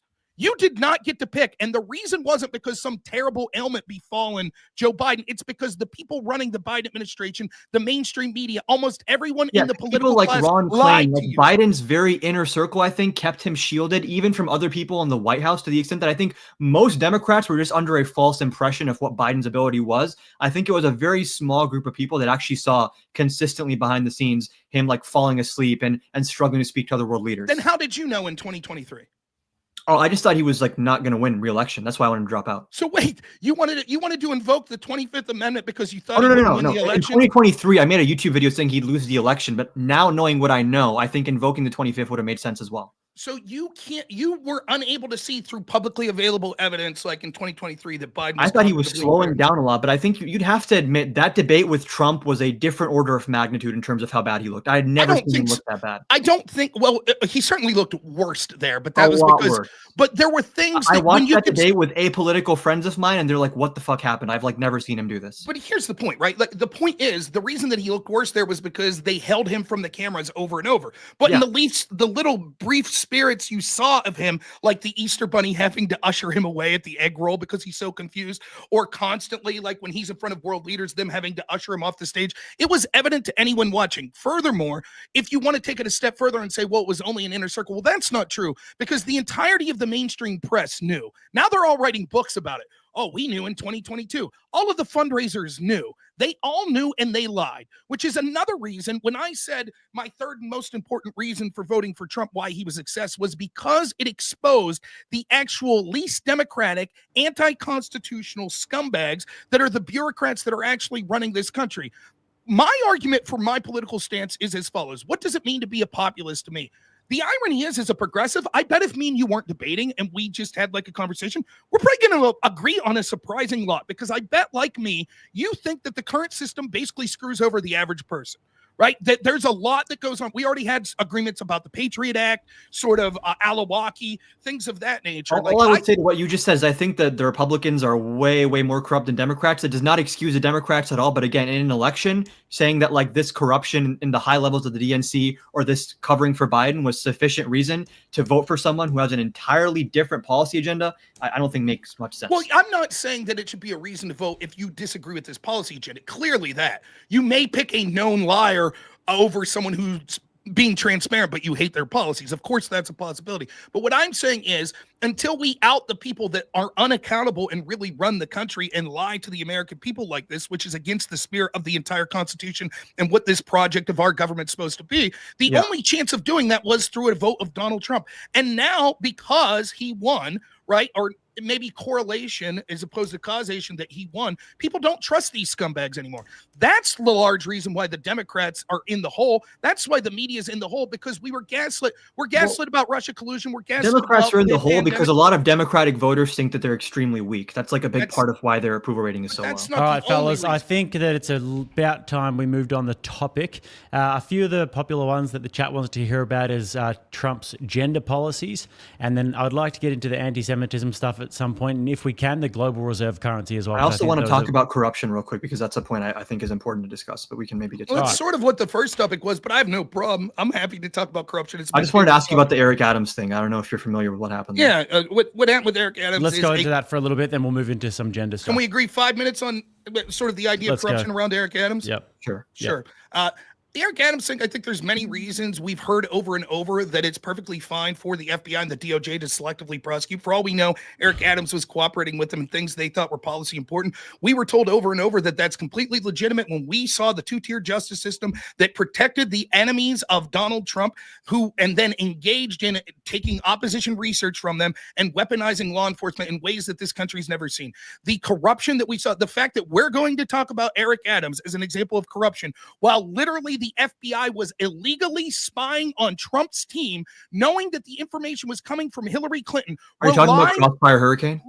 That's part of what I'm talking about. Relying on a suspected Russian spy under the accusation that Trump was colluding with Russia. Meanwhile, our FBI and Hillary's team were actually colluding with Russians in order to spread disinformation to illegally spy on his team. Yeah, I would say that corruption's far worse than so real quick on Operation Crossfire Hurricane, I believe there was an Inspector General report of the DOJ that happened under Trump where they said mistakes were made, but they were not politically motivated. And getting to Eric Adams, the issue that I have here is a Trump-appointed U.S. District Attorney, Danielle Sassoon, resigned over this.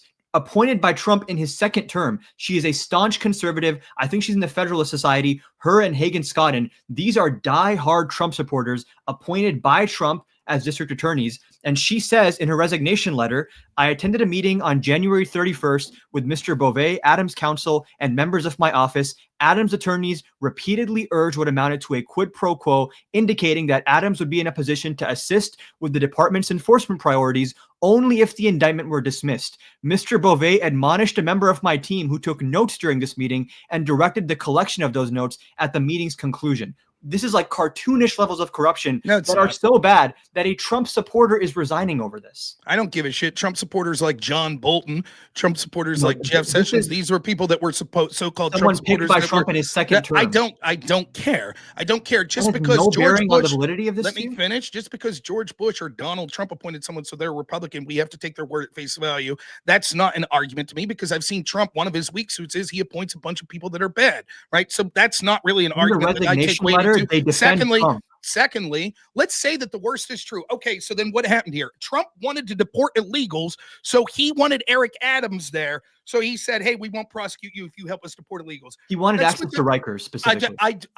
I don't care. That pales in comparison to what the Democrats have done that are now complaining about this, that weaponize the entire legal system to go after Donald Trump, including those in New York.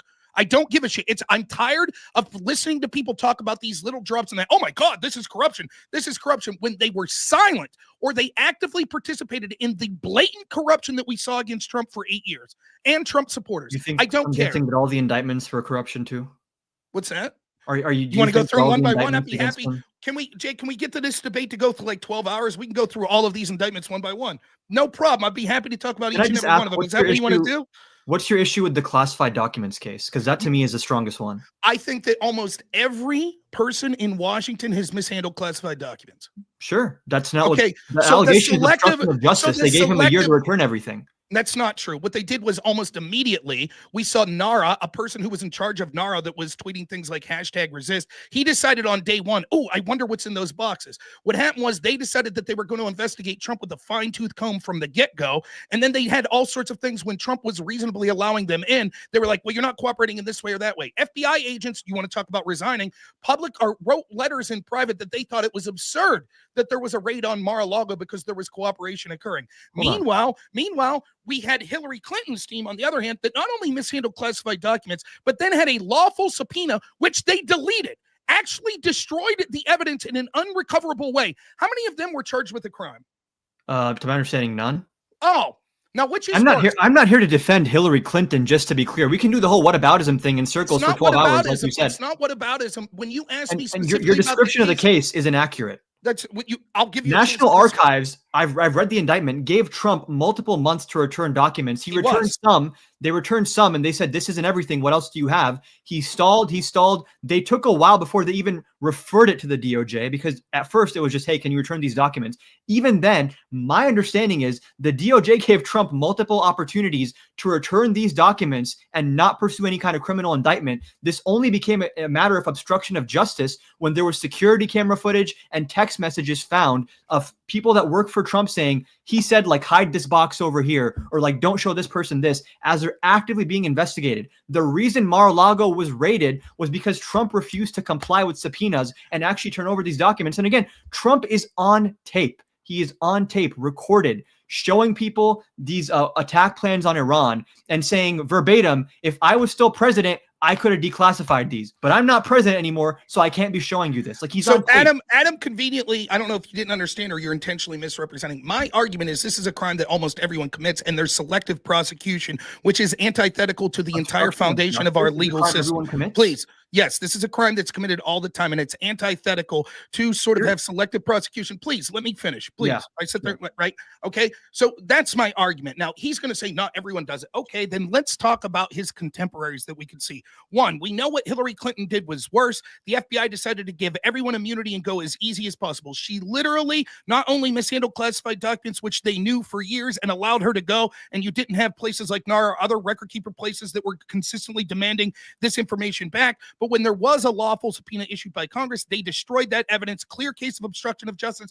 Everyone given immunity, no one charged. Selective prosecution, then that they decide to go after Trump. He then talks about things like this. He says about the cooperation. That's not true. There's stories that talk about how there were levels of cooperation. There were disagreements on specific files. But once this actually happened, the raid on Mar-a-Lago, not only did several FBI agents protest this and say they thought it was beyond the pale, but we can see the way they did this. You would think if you're raiding a president's home that you would have all of your I's dotted and your T's crossed. They were taking everything like souvenir ball bats, napkins. They're taking everything because the point was, as with every one of these stories, to go as hard as Trump.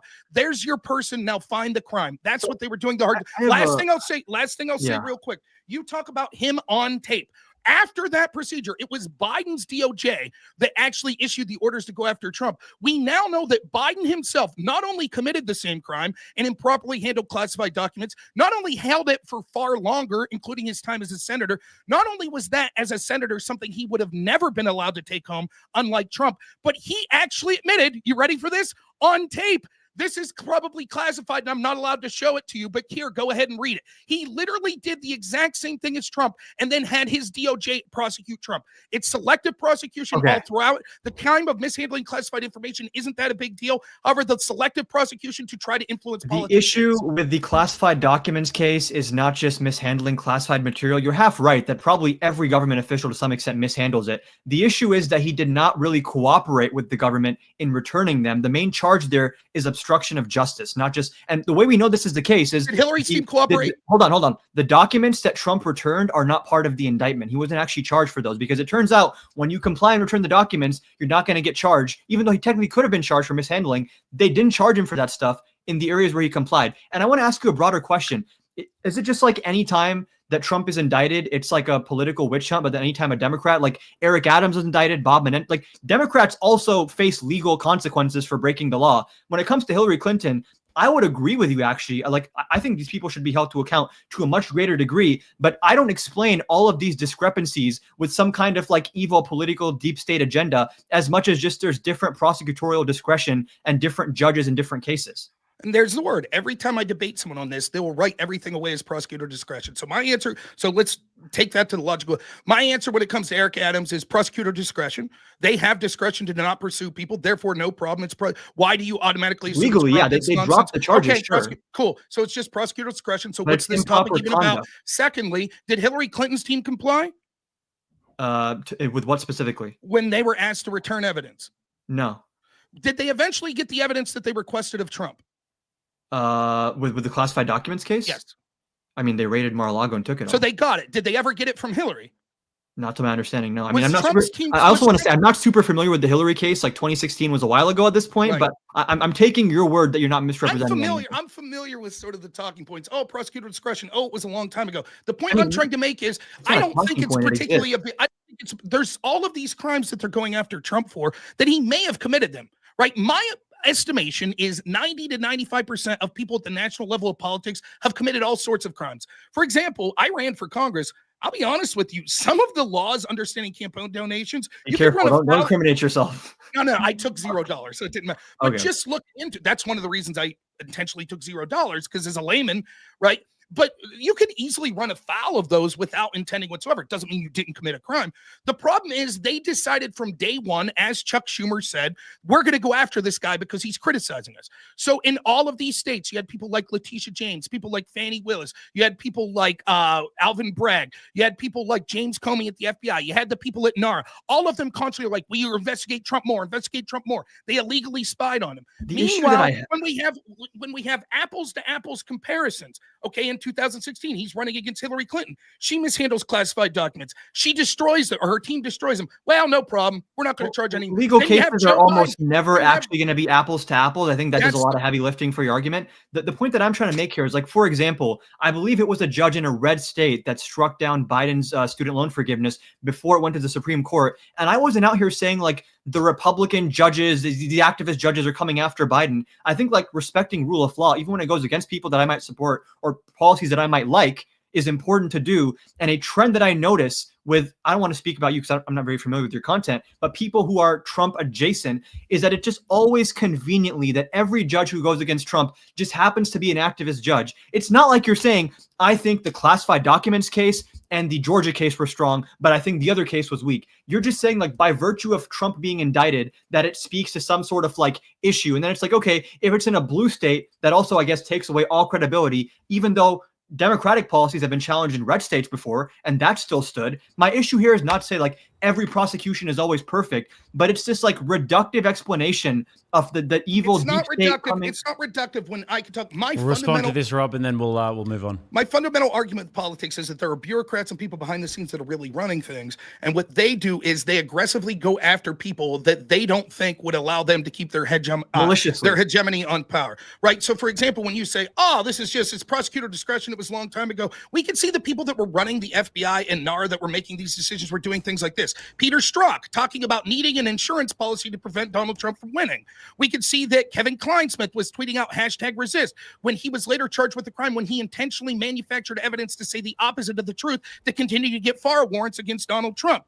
We could see that James Comey was talking about how he hated Trump from the get-go and was keeping notes on him and how he's holding Hillary mugs and actively cheering for Hillary. He even said that the reason that he was forced to reopen the Hillary investigation at the end was because a whistleblower spoke up because they weren't covering Anthony Weiner's laptop that had these. Please let me finish. Please let me finish. And so his reason for reopening it, contrary to the popular Democratic narrative, wasn't to harm Hillary, but it was to help Hillary because he assumed that she was going to win and he didn't want this to be an albatross around her neck. Over and over again, we can see, I'm not talking about the judges, but the people at these agencies that are the real problem. The real problem is not Joe Biden. It's not Hillary Clinton. I don't give a shit. The real problem is, like Chuck Schumer said, we have the most powerful law enforcement agency in the history of the world in the FBI, that Chuck Schumer, the opposition to Donald Trump, said Trump can't criticize them or they'll find 6 ways from Sunday. And now for more than 8 years, they've done exactly that.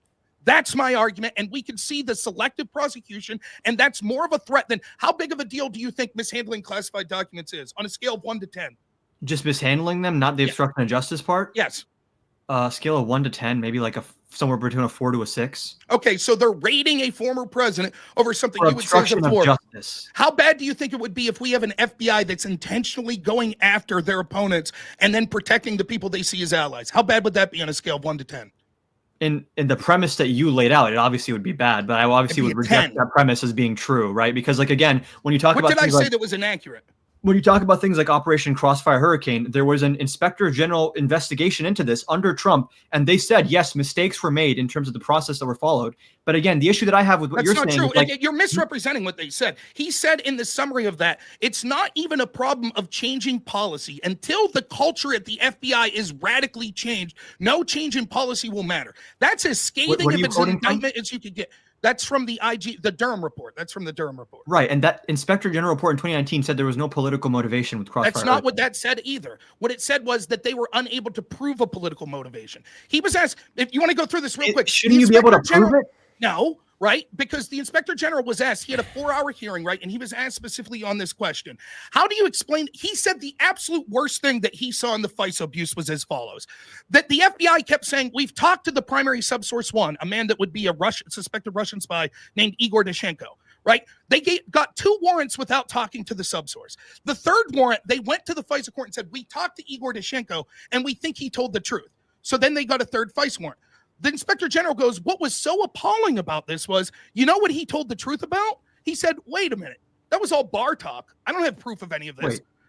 Wait. Correct me if I'm wrong. Didn't the FBI investigation into this start because of a tip from an Australian official about like George Papadopoulos? Well, supposedly now we're seeing evidence that actually Brennan was saying in notes that actually they were telling in July before this started, they were saying that Hillary Clinton had a plan to tie Trump to Russia. It did start And that in was going to July. be part of our right. But at the end of July, I believe the official start date was July 31st. We will Okay. find out if evidence is released that they actually started the investigation before then. Nonetheless, Okay. yes, if you want to go into the story of Alexander Downer, we can. Yeah, I don't Irrelevant to wanna what get I'm caught talking up on this stuff. irrelevant to what I'm talking about the IG. So I'll just finish this point. Imagine that they have to tell the FISA court the truth. They say we finally talked to the guy. He told the truth, but they left out. Oh, and what he told the truth was that this whole case was bullshit. And he's like, that is unthinkable. It's unconscionable. And the Democrats on that were questioning kept saying, but you didn't find every proof that it was politically motivated. And he said, no. Finally, a Republican says, other than the most grotesque incompetence that you can imagine, or corruption and political motivation, can you think of a third excuse for why this happened? He said, no. And they said, so you're not saying it's not political corruption? He said, that's not what I'm saying. My job's only to recommend charges. I can't say that it rises to the level of corruption. So you're misrepresenting. I think this comes down to just like a view of the world difference where you attribute things to malice, where I would attribute them to probably just like honest mistakes with some malice sprinkled in there as well. But I mean, What's I don't the want honest to get mistake of that? Good time to move it on, I'd say, fellas. Let's get into the whole gender argument. Trump, one of the more popular things that he's done with the Republican base is to be, obviously declaring that there are only two genders, etc. So, Adam, maybe you want to kick this one off. How do you feel about Trump's policies in that regard? Yeah, when it comes to things like sports, I mean, I would much rather have the sports organizations make these decisions based on what makes sense to them and working with sports scientists when they're looking at things like lung capacity and bone density, which are some of the bigger issues when you're talking about people that transition playing in sports of the opposite sex. Broadly speaking, like a lot of this just seems like virtue signaling stuff where he's like, there are two genders and I proclaim that to the world. And it's like, I guess that's like fine. The issue that I have more so is with things like not allowing trans people to serve in the military, when again, like my understanding is, if you're getting into the military, there's probably some standard you have to meet to even make it into there. So like whether or not you're trans, I don't think should have a bearing on that. Broadly speaking, when it comes to things like sports, again, I'm not a medical professional, but my assumption would be like, yeah, especially with combat sports, you probably do want to separate sexes just for safety purposes. But I don't think that this is like a good faith effort from Trump to like parse through the scientific literature and figure out like what are the bone density differences and lung capacity differences. It's more so just like virtue signaling for people that are very anti-trans, culturally speaking. The reason that there's a portion of, quote, virtue signaling is because so much of what we've been gaslit into for the past 15 years on this issue itself was virtue signaling. It's actually an insidious cultural maneuver that's being made, and we're indoctrinating everyone, including children, into this cult of a sort of this neo-humanist, oh, you can change your biological sex. It's absurd, right? And it's the people, again, have voted with their feet. It's an 80-20 issue for a reason. We're tired of sports them. Are an 80-20. We're tired of not just the sports issue. We're also tired of them chemically altering children.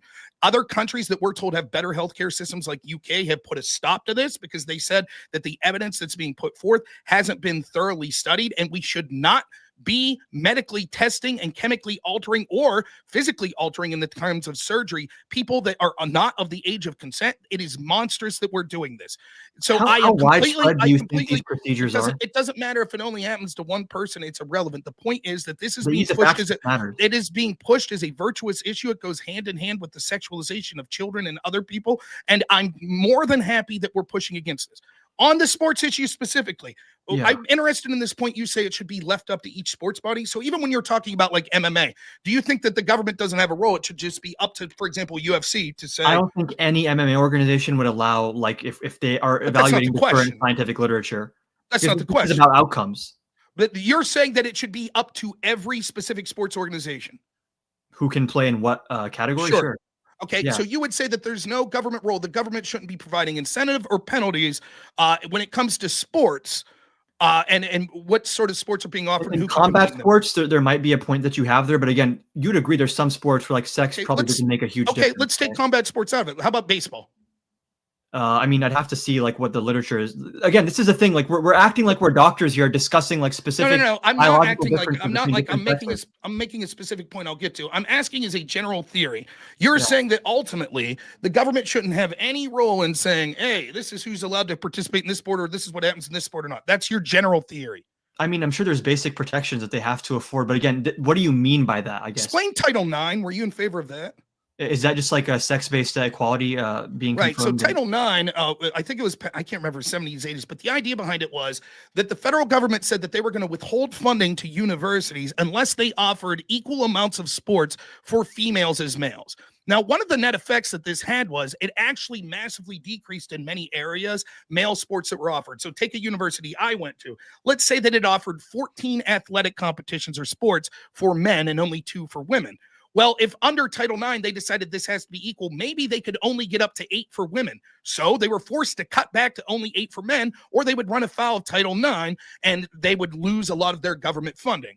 Are you against Title IX funding that says that each university that receives government funds must offer equal sports for males and females? If you're describing it accurately, then I'm not in favor of colleges cutting back sports. But again, it also probably depends. Let's say that they didn't. It also depends on like what is the actual demand for women to play different types of sports. Like, is there enough demand to create 14 different sports leagues for women? Like, I'd much rather have it go on a case-by-case basis there. Okay, but that's not what happened. It said, let's just say in theory, forget about they removed male sports even. Let's just say in theory that this law said, or Title IX said, it has to be equal sports for men and women. And they were able to find enough women's sports to equalize it. Are you in favor of that?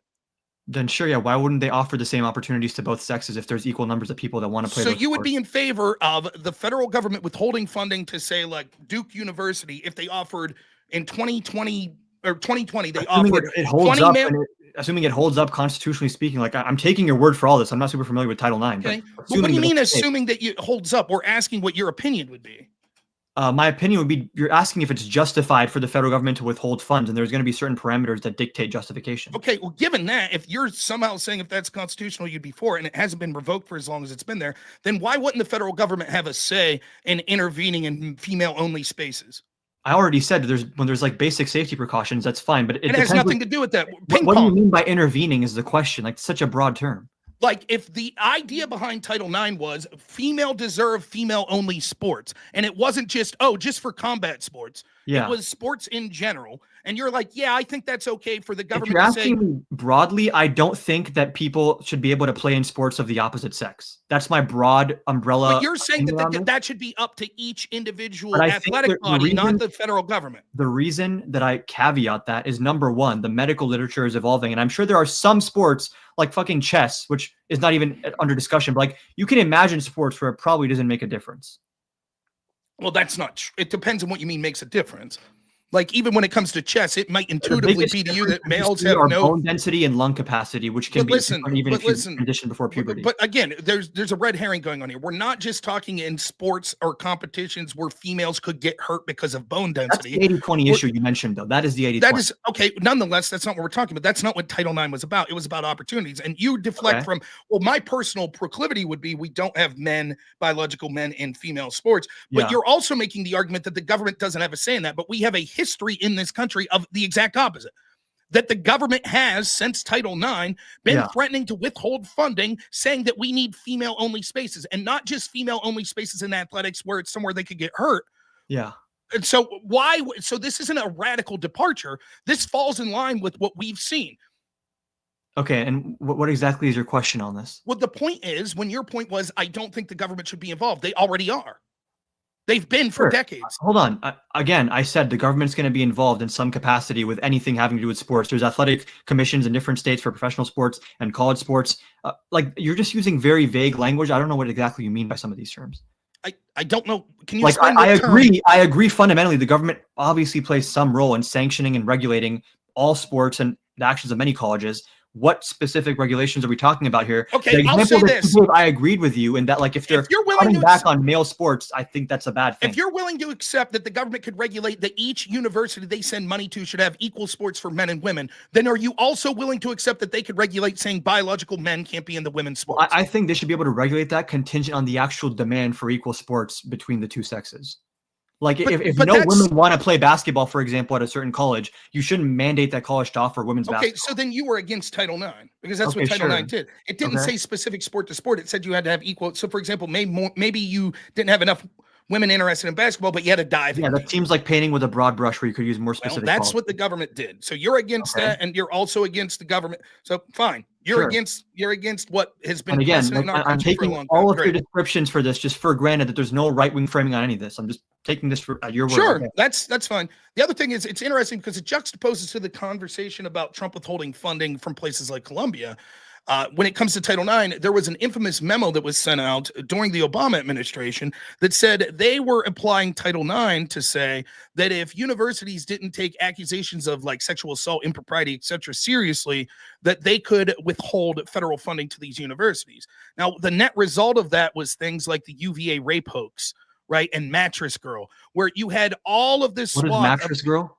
Mattress Girl was this girl that became famous that was doing like a performance art project where she walked around with a mattress on her back. And her claim was that she was at some frat party and there was like some gang assault against her. It turned out it was all bullshit. She just made this up. And there was this rash of lack of due process on university that overwhelmingly harmed men, but sometimes harmed women, where there was a rush to any time that there was any bad hookup, not rising to the level of sexual assault. You were incentivized to run to your school as quick as possible and make the first accusation, because these schools were so fearful under Barack Obama and these Title IX restrictions that they were going to lose their funding that they just said, "Hey, man, you're off campus." That again That's seems to me like a policy that probably is not tailored to fight the issue it's meant to be fighting. I mean, I'm sure you would agree there's probably a massive issue with things like sexual assault on college campuses, right?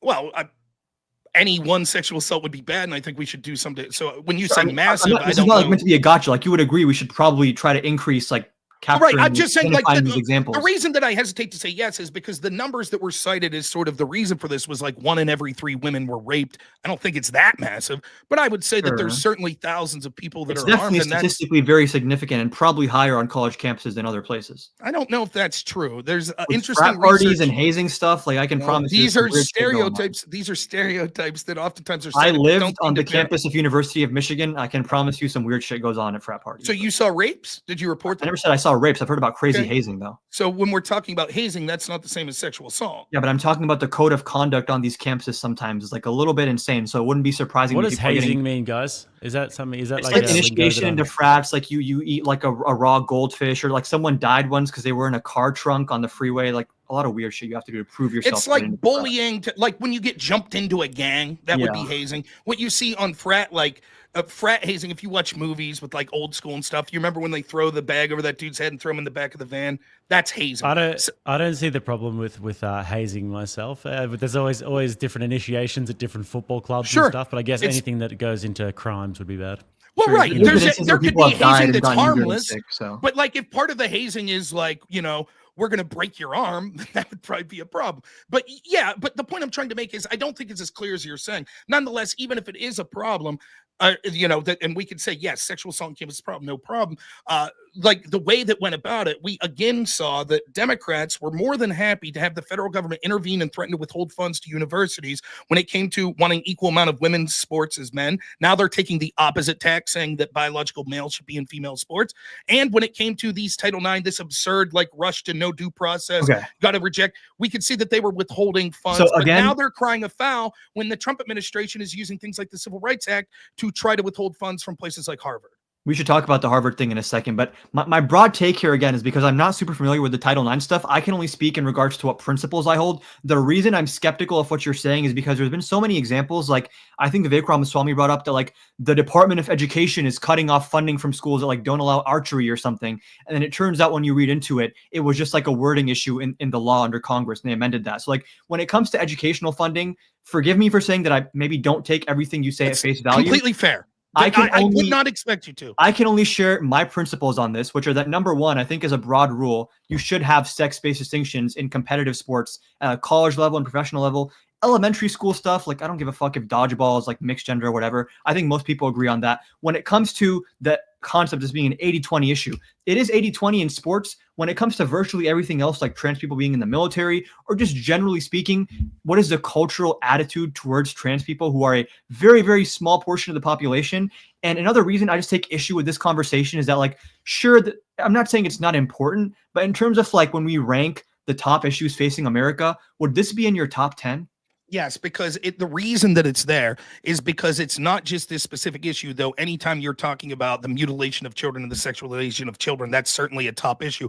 It's because it's indicative of the major problem with our country, which is that these issues are forced down people's throats that sort of causes like a morality loss and a Do division you amongst think people. It's an example of sex cultural surgeries are Marxism. forced down people's throats? Yes, I think that the acceptance of There's an this and having to extremely long ignore, process I think that to the get even approved for acceptance, that. I think the acceptance of accepting that a 3-year-old could declare that they're actually a female when they were born a biological male, and having to pretend that that's not grotesque and weird, and being told that we're should be shamed, falls in line with the same sort of arguments that white people should be shamed and Christians should be shamed. I just and want to make men sure we're should be clear shamed. that when it comes to Yes, things fighting like that is hormone, important for its own sake. when it comes to things like hormone therapy and sex reassignment surgery, this is like a last resort after going through so many different types of therapy and other interventions. It's not like people are just, I mean, there's medical guidelines. We have whistleblowers. We have whistleblowers that have spoke up that sure, said if that someone's hormone blockers violating were medical guidelines, then obviously like prosecute them for that, and you should be exercising. And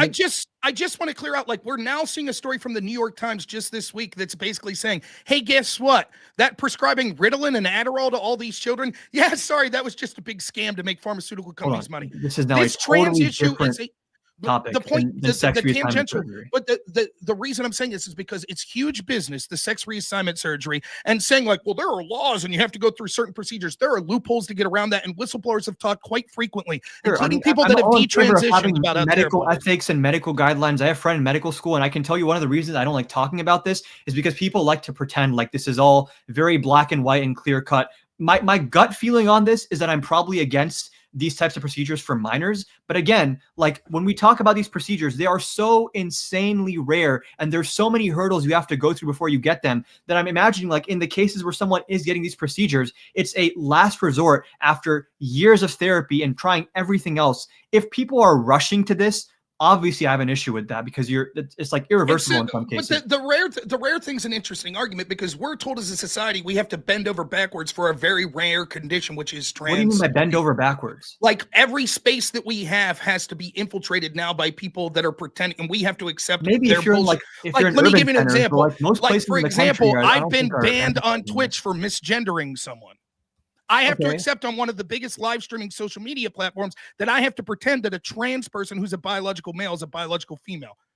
I have to do that at work, almost every place of employment in this country. We have DEI hires, which is a thing that's tangential to this, that we've prioritized hiring people. We've created victimhood as one of the biggest social currencies and one of the best ways to be a victimhood, particularly if you're white and a male and you can't get into that victimhood classification. What is the big issue with like if someone looks entirely like a woman, just calling them her? Like I'm trying to understand, like just on like an interpersonal level, like what's the issue? Previously, if they asked me, I would happily do that. If they demanded that I do, that'd be different. The problem is it didn't just stop at the level of, hey, I'm asking you nicely to do this. It was a constant infiltration of spaces over and over again. Sure. And it's occurring simultaneously at the time where it's occurring. This sort of cultural Marxist bullshit is occurring against white people, is occurring against Christians, is occurring.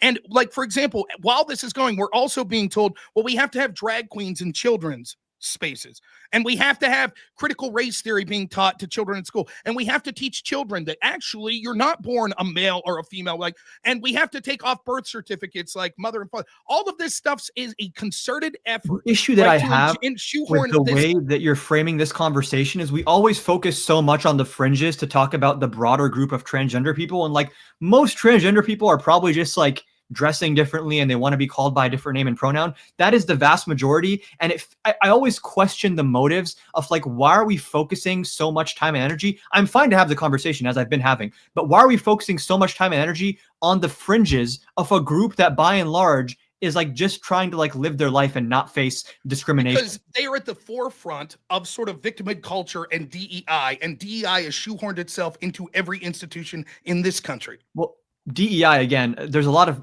people that define it incorrectly. DEI typically just expands applicant pools without lowering standards. Like when Trump talked about the FAA having DEI, they just increased their applicant pools to people that did not have access to extracurriculars in school and who didn't have a long work history. DEI in many cases does not actually mean you're lowering standards. It just means you're broadening application pools. And that's sort of like that's not DEI, the equity. What does equity mean?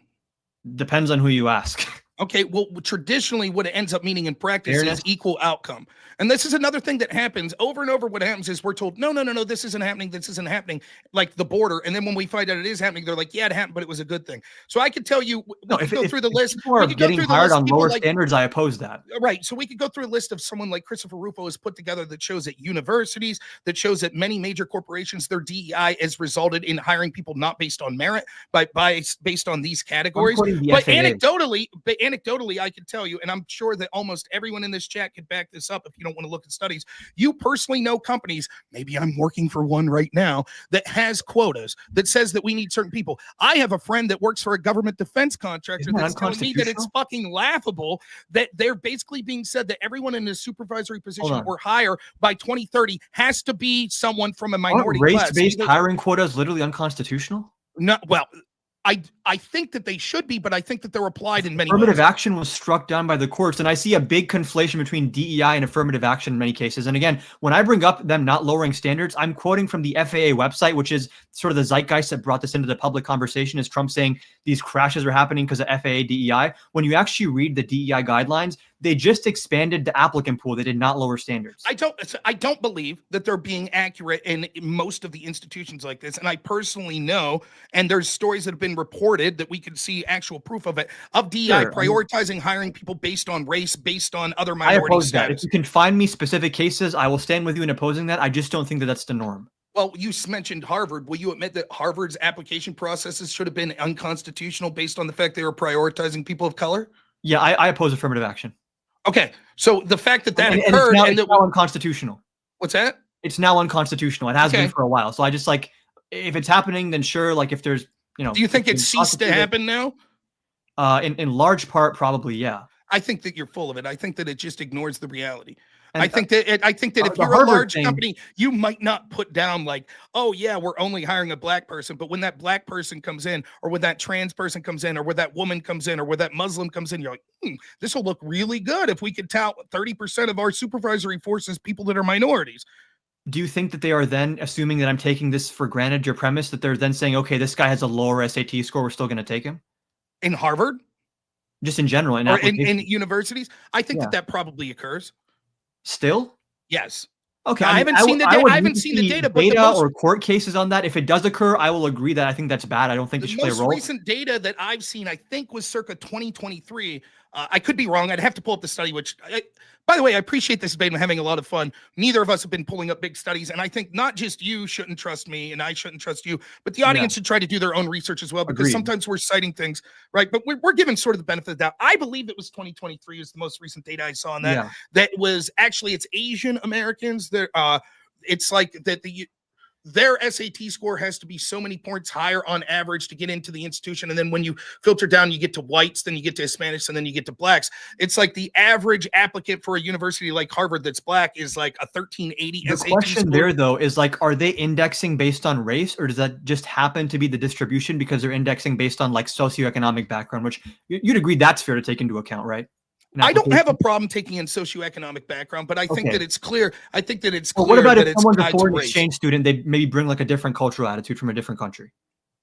I don't understand the question.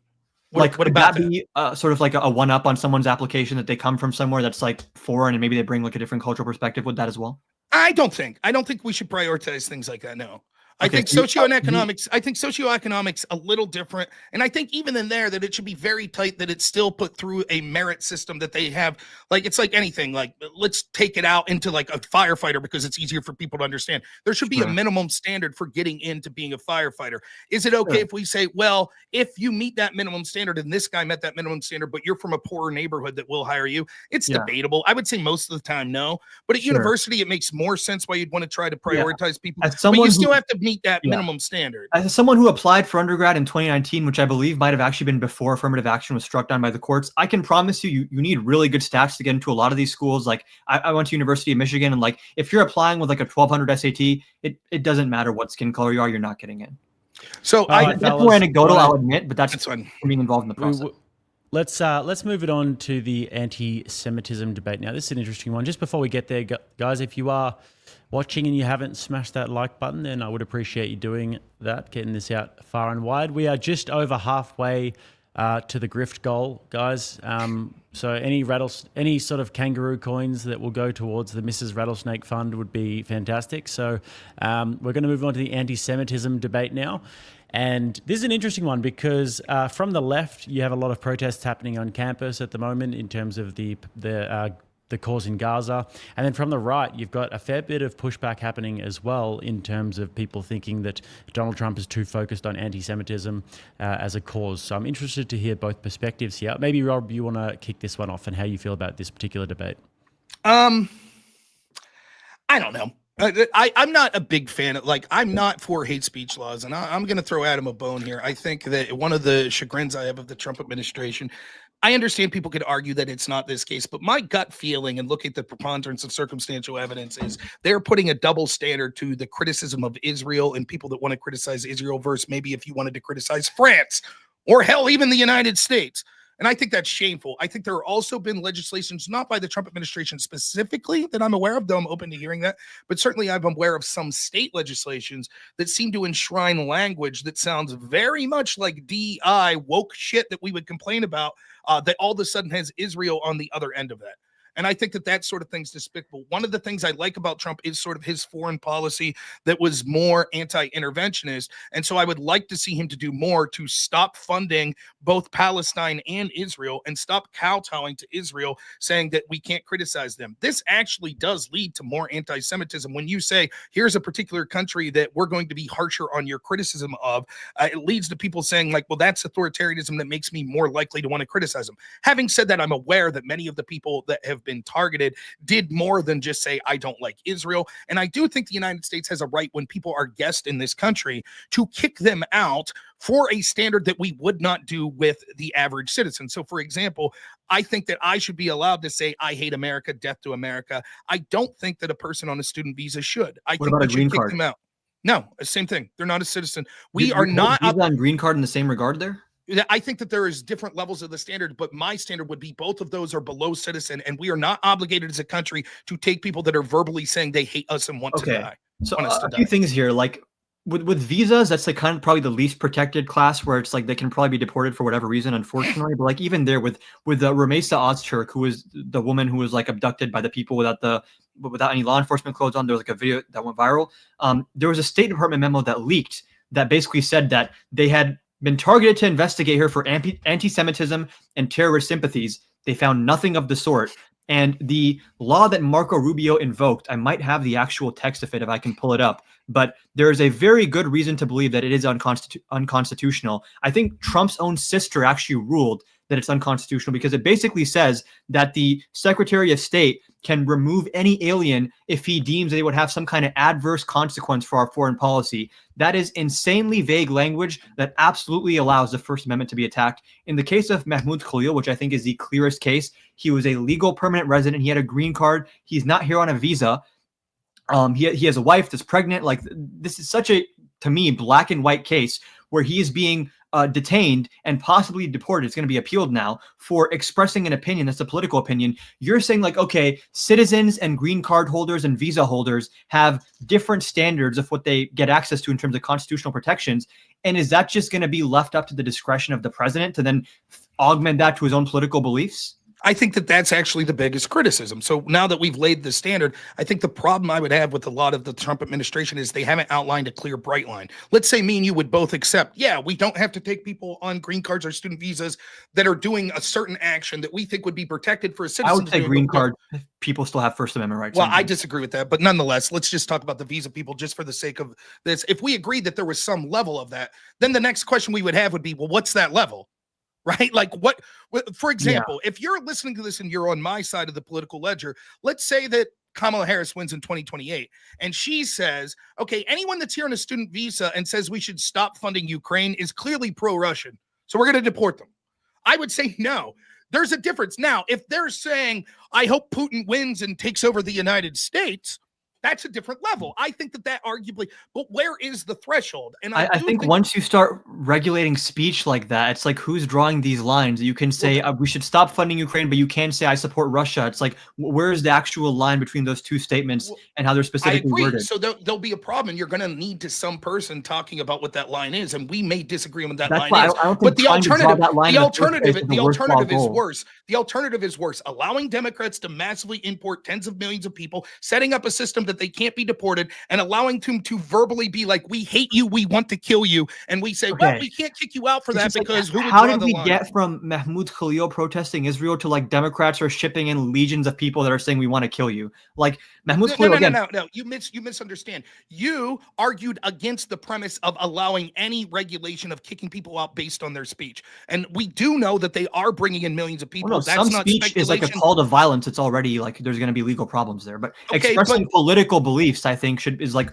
one of the most important types of speech we have to protect. I disagree. If someone's expressing a political belief that would be protected speech from the United States, is it protected speech to say death to America for a U.S. citizen? Yeah. Okay. Do we have the right to kick someone out screaming death to America if they're here on a student visa? On a student visa, maybe a green card, I don't think so. I think we should on both. And so when you say you have a problem with someone drawing that line, you've already agreed that you accept someone drawing that line. That's the alternative is on a legal basis. Visas are way more discretional in terms of how they're real quick. So you've already accepted someone drawing that line. My argument is the alternative is worse. The alternative of saying that we would be forced if we bring someone into this country, including on a green card, that then openly advocates for the people of this country's destruction, that we have to accept them. That's not what Mahmoud Khalil said, first of all. And even if it is what he said, even if that is what he said, I think he'd still be protected because, again, when you're talking about like there has to be a line we can draw, the law that Marco Rubio invoked gives full discretion to one person to determine what counts as being like adverse to the foreign policy interests of the U.S. Who determines what the foreign policy interests are? Who determines what's adverse? What is the threshold you have to meet? One issue with this is that people are not given proper notice. When someone comes in on a visa or a green card, it's not like they're given a rubric of like, if you say this, you're going to get kicked out. How can you start holding people to account for speech violations when they aren't even given a rubric of what they are and are not allowed to say? Okay, so but you already said you would be okay with that with people on student visas. Wouldn't the same on the argument visa? I would disagree with the discretion of Rubio, but I think legally he probably has a stronger case here. But I would disagree. So then what we're arguing, there is a law in the books that says what Rubio said. Now it's going to go to probably the Supreme Court to determine whether or not that's constitutional. When I'm arguing from is, I think that they'll say that the courts, I think, will say they're going to be closer to me than you. That's my prediction. That ultimately they'll say that law is constitutional. I think that, yes. I think that ultimately what the courts will say is that what Trump's team needs to do is have a more clear, bright line, and specifically what they're saying is the type of behavior. But ultimately, this law is constitutional, and the executive has the right to kick guests of this country out if they are giving sentiments that we think is detrimental to a certain level of the United States, like praising a terrorist. Wording of this law, because it just like to me is like. But what if you're wrong? What if they? So we're arguing. You're arguing the legality. I'm arguing the morality. If the court rules that you're wrong then. When there's overlap though between the morality and legality, like I think in the case of a green card, that's where I have a very strong opinion on. This is like a very they're still a guest. They're not a citizen. We have no obligation. They're a lawful permanent resident of the United States. It doesn't matter. They are a guest of the United States. We are under no obligation to accept guests that are openly advocating for our destruction. He's not committing crimes. There's like certain boxes he has to check. One of those boxes, it's not like when you get a green card, you're told like, hey man, don't be mean to Israel. I don't care. Like they're told. What kind of system is that? I think that it's a system that is not that system is better so than the system. It's insanely arbitrary. What you can now say is like grounds to remove someone. But that arbitrary nature and maybe trying to get hammering down on specifically what that is better than the alternative, which is once someone says whatever they need to say to get a green card, they could literally stand on the street and say, "I support ISIS, death to America," and we have to say, "Well, shucks, there's nothing we can do." You're making is the argument that people that oppose the First Amendment make, just broadly speaking, and the issue I have with it is like this is a very slippery slope. Once you start saying that there are certain words and certain ideas that once you convey them, it's grounds to remove you and revoke your green card, it's free reign for the Secretary of State to just apply that to whoever they want. Again, you already fall into that same argument because you said you would accept some level of this on student visas. I'm talking about the counter argument. Mahmoud Khalil to me is the clearest case here. It does matter. Then I'll say this. I'll come at this from the more left-wing perspective. What? You accept that on visas? That's a slippery slope. Next thing you know, they'll be saying it about green card holders and American citizens. See? So how's the Okay? slippery slope argument not to apply to you as well? My argument is Hold on. that it is a Illegal, less a visa is by definition conditional and temporary. okay. A green card is you have lawful permanent resident status in the U.S. And then there's certain things you have to do to maintain that. You have to check in. But again, what I'm saying here is like, even if you want to make this case that you're making, are people put on notice about what they are and are not allowed to say? Or is it just Again, like they have to hope and pray I don't say the wrong thing on Twitter today? I don't know if you heard me. I said, I think that ultimately what the court's likely to say is that you have to give some clear bright lines, right? So you would have to say like openly advocating for the following terrorist organizations, openly calling for the death of American citizens, openly calling for the destruction of the United States country. There's probably, I think the court will say there are certain like precursors that you have to give so that people are aware of this. But the world you're advocating for is far worse, which would be that like, I don't know how to make this any clearer. You're literally advocating for a world where you say what you need to do to become a green card holder, and then you could literally say, I support ISIS, death to America, and we are not allowed to remove you from the country. That's insane. Number one, extreme example, but even if I take that for granted that this extreme example takes place, how exactly is this when you apply for a green card? There's like a very rigorous process. If you're like some undercover ISIS sympathizer, they probably would figure that out and not even approve your green card in the first place. Like, it's not like people are just coming in, they're getting a green card based on like one statement that they make. Well, again, so you're saying that if let's say that you hate the American government and you're applying to come here, right? Yeah. What are you going to tell? What does that mean, though? What if you say, I hate the American government because we don't have universal health care? Like, is that the same as saying I want everyone to die? You feel they're systemically racist and the history of slavery means that they stole this country from indigenous folks and from black people. You can say that if you have a green card. Are you against people saying that? So do you think that you were applying for a green card, you would say, here's my beliefs on the United States. I hate them. I think they stole the land from the Native Americans. I think they need to give it back. I think they're systemically racist. I think we need radical changes to this country. How many people do you think that would actually believe that, would admit that in a green card hearing? I mean, it wouldn't come up in a green card hearing. Right. So then when you say, oh, well, they're back here and they're saying death to America, blah, blah, blah, that would have came up in a green card hearing. How many people that tweet out death to America are actually like doing something about it? It's just like Twitter trolls. It doesn't matter. The principle is that we should not have to accept people as guests in this country that hate us. Hate us is a very, very ill-defined term. That's the issue I have here. You could say that, but you could say that we could disagree on what hate us means. What if you say that if you don't support the sitting administration, who is the active government, you hate America? Get out. If you don't support Biden or Trump. It's a question of, again, I don't know how many times I have to repeat this. I think there's an argument to be made that there's going to be a problem with the threshold of this, and there need to be clear bright lines that are outlined. I'm saying that a threshold existing in the first place is grounds for abuse. The principle still applies that as a principle, we should not be forced to accept people that hate us and want to destroy our way of life. We should not have to accept those people. You saying threshold no, existing in the first place is the issue. Let me finish. Saying no, we have to accept those people, because if we don't, someone could have a slippery slope and take it too far. I disagree. I think the harm of the slippery slope harm that you're talking about is a less significant harm than being forced to take people that are openly stating they hate us. If there is grounds to believe someone represents an actual threat to national security through speech they are expressing, that is not the same thing as expressing that you just don't like America. It doesn't have to be. It doesn't have to be. I keep saying that I'm not hearing your argument and that you think there should be a threshold. I'm saying the very existence of a threshold is rife for abuse based on who the Secretary of State is. And even in the case of visas, where I've said they have more justification, my point there is that revoking a visa has a much lower burden of proof to revoke the visa. I'm still not saying it would be adequate, I think. Like, let me ask you, if the Secretary of State says, I want to revoke this guy's visa because he says chocolate ice cream sucks ass, I love vanilla ice cream, would that be justified to you? No. Okay, so you agree there's some free speech protection. I don't know how to. Yes, there is clearly a threshold that could go too far, right? That we clearly shouldn't be allowed to arbitrarily kick someone out for any reason, like saying I prefer vanilla ice cream. We're actually referring to in real life that exists, like Rumeysa Ozturk. I'll patiently wait for you to finish, and then I'll make. Yeah, Rumeysa Ozturk, who is the one the video went viral for getting abducted. The State Department, at the behest of Trump and Rubio, investigated her and found no evidence of anti-Semitism or terrorist sympathies. So would you agree that she should not be deported? I don't know. It would depend on what the ultimate conclusion is. If you take for granted what I just told you.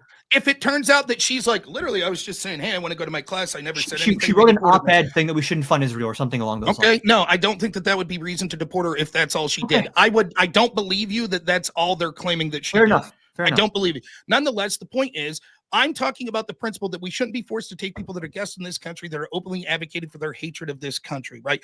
You keep making this slippery slope argument as your only argument, an argument that you fall victim to. Because every single thing that you said, I could literally approach it more from the left and say, do you think that someone on a student visa should be kicked out for saying I like vanilla ice cream? Yes or no? No. Okay, well then you have a slippery slope, because once you're saying that we could kick them out for saying You death to America, then they might, then it would be even for citizens. Now again, I tried to be kind there and be quiet and let you Sure. talk, Okay, right? my bad. Go ahead. So again, then you fall for that same slippery slope argument, because you're just like, well, then what would stop the Trump administration from saying, well, you criticize Israel, so we're kicking you out for no reason whatsoever, and so therefore we have to not allow the threshold to exist whatsoever, and we can't kick people out for any speech whatsoever. Your answer to this is yes, but the standard of being a visa is a lower standard. There's more reasons that we can kick you out, and there should be stronger protections for a green card. Nonetheless, the same slippery slope argument would apply for the visa holder as it would the green card. You're merely making the argument that there's a stratosphere of green card holders should have more protections. I'm literally making the same argument, except I'm saying the green card holder is more akin to the student visa as opposed to the American citizen. Yeah, the threshold that I'm talking about is a similar threshold that exists for citizens, though. You're talking about a threshold on expressing opinions. I'm talking about the gray area where speech can become incitement to violence, or there's even case law on like people providing aid to foreign terrorist organizations, whether that counts as free speech or not. Like there are some very bright lines when it comes to legitimate national security. The issue that I have, and this actually goes back to how we started this debate, which is that the Trump administration is using these blanket terms of national security and foreign policy to attack civil liberties. And this is one case where that civil liberty is free speech.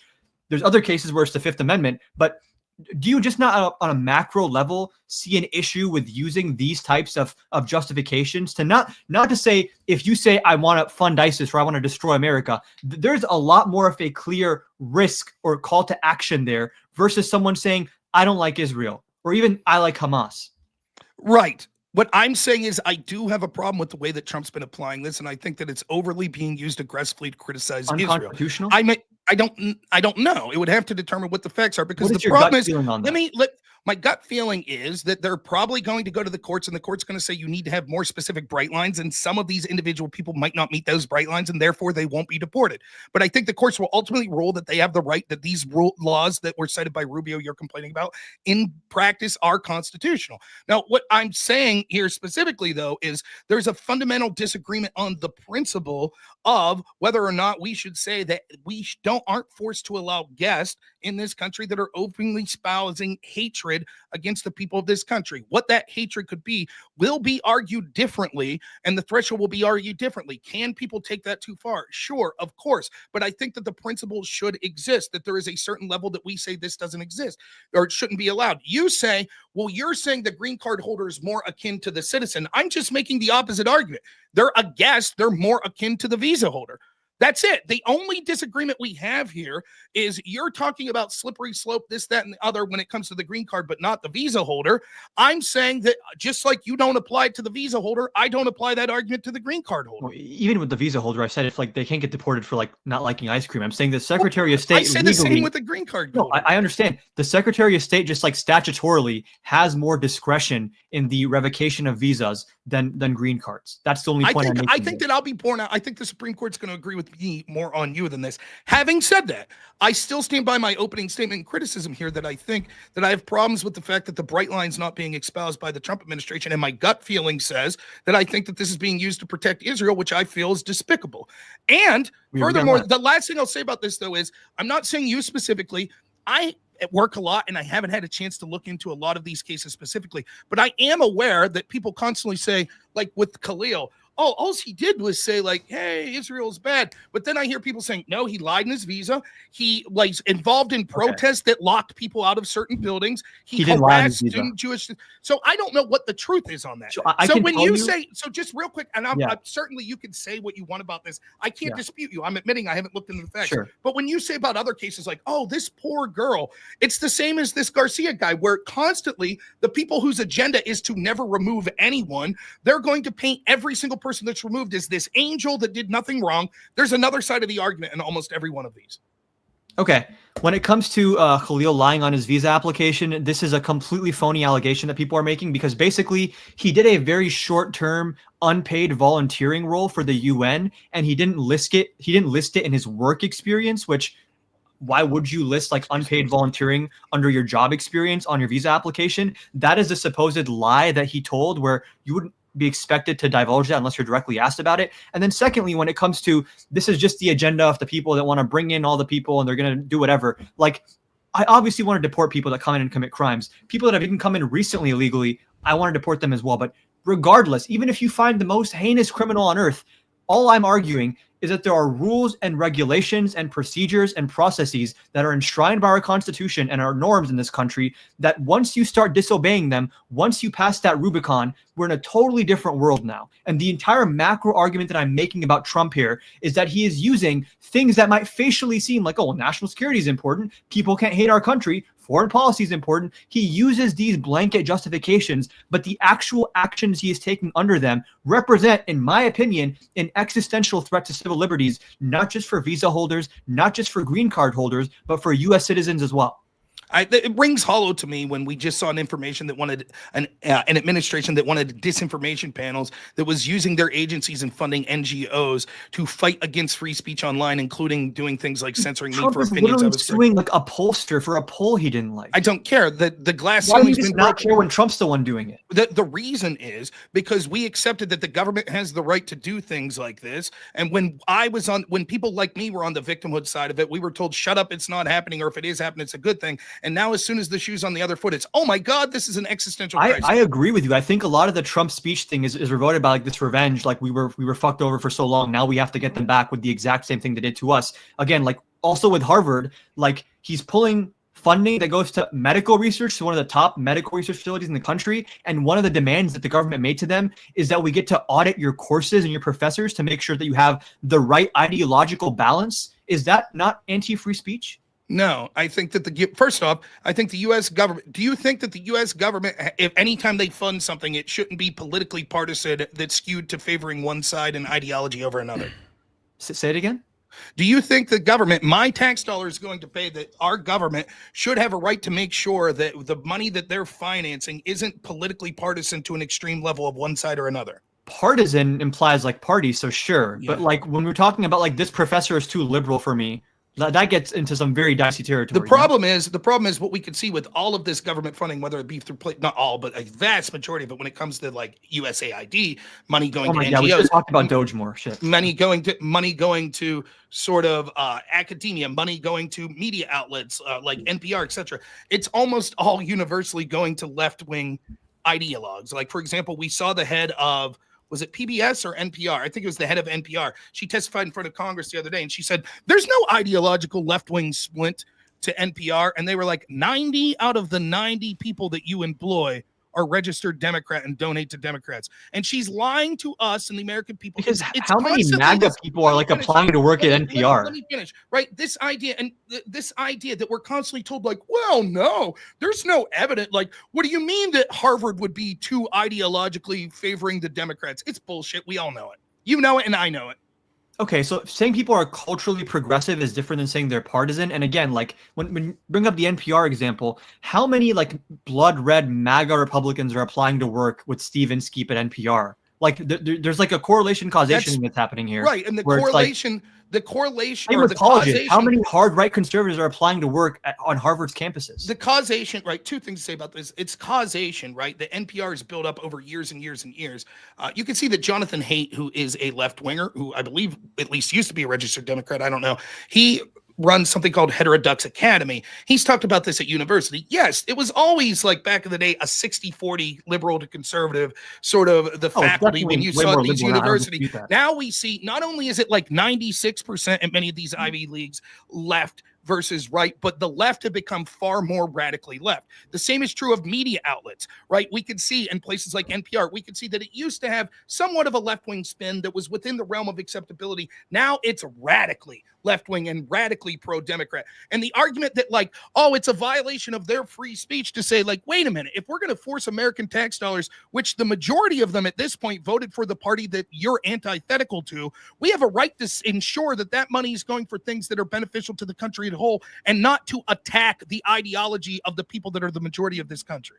Okay, so a few things there. Again, I'll actually go a step further, specifically on college campuses. I do think that there is a cultural, progressivist, postmodernist bubble that exists on college campuses that is probably too overbearing, and there should be more ideological diversity. The way you get that, though, is not by using like holding hostage funds for like cancer research and shit again. And you mentioned USAID and how there's like maybe some wasteful spending here. I also just want to be clear that like USAID is like the #1 global funder of tuberculosis containment efforts. And it means nothing to me. It literally means nothing. Okay, well, 11,000 people have died of tuberculosis since that funding. Do you mind me asking, like, what's an issue that's really important to you? Like, are you a member of a church? Are you a member of like a union, something like that? I mean, I do political. Socialist is important to me. Okay, let's say you're in a union, just for the sake of simplicity of this argument. I actually was in a union my last What if job, I said this? Like, hey, listen, U.S. government funding is going to go through USAID, and 10% of that's going to fight HIV, and 90% is going to busting up unions. And then when you say, wait a minute, I don't like that, I'd say, oh, why are you against HIV funding? That's despicable.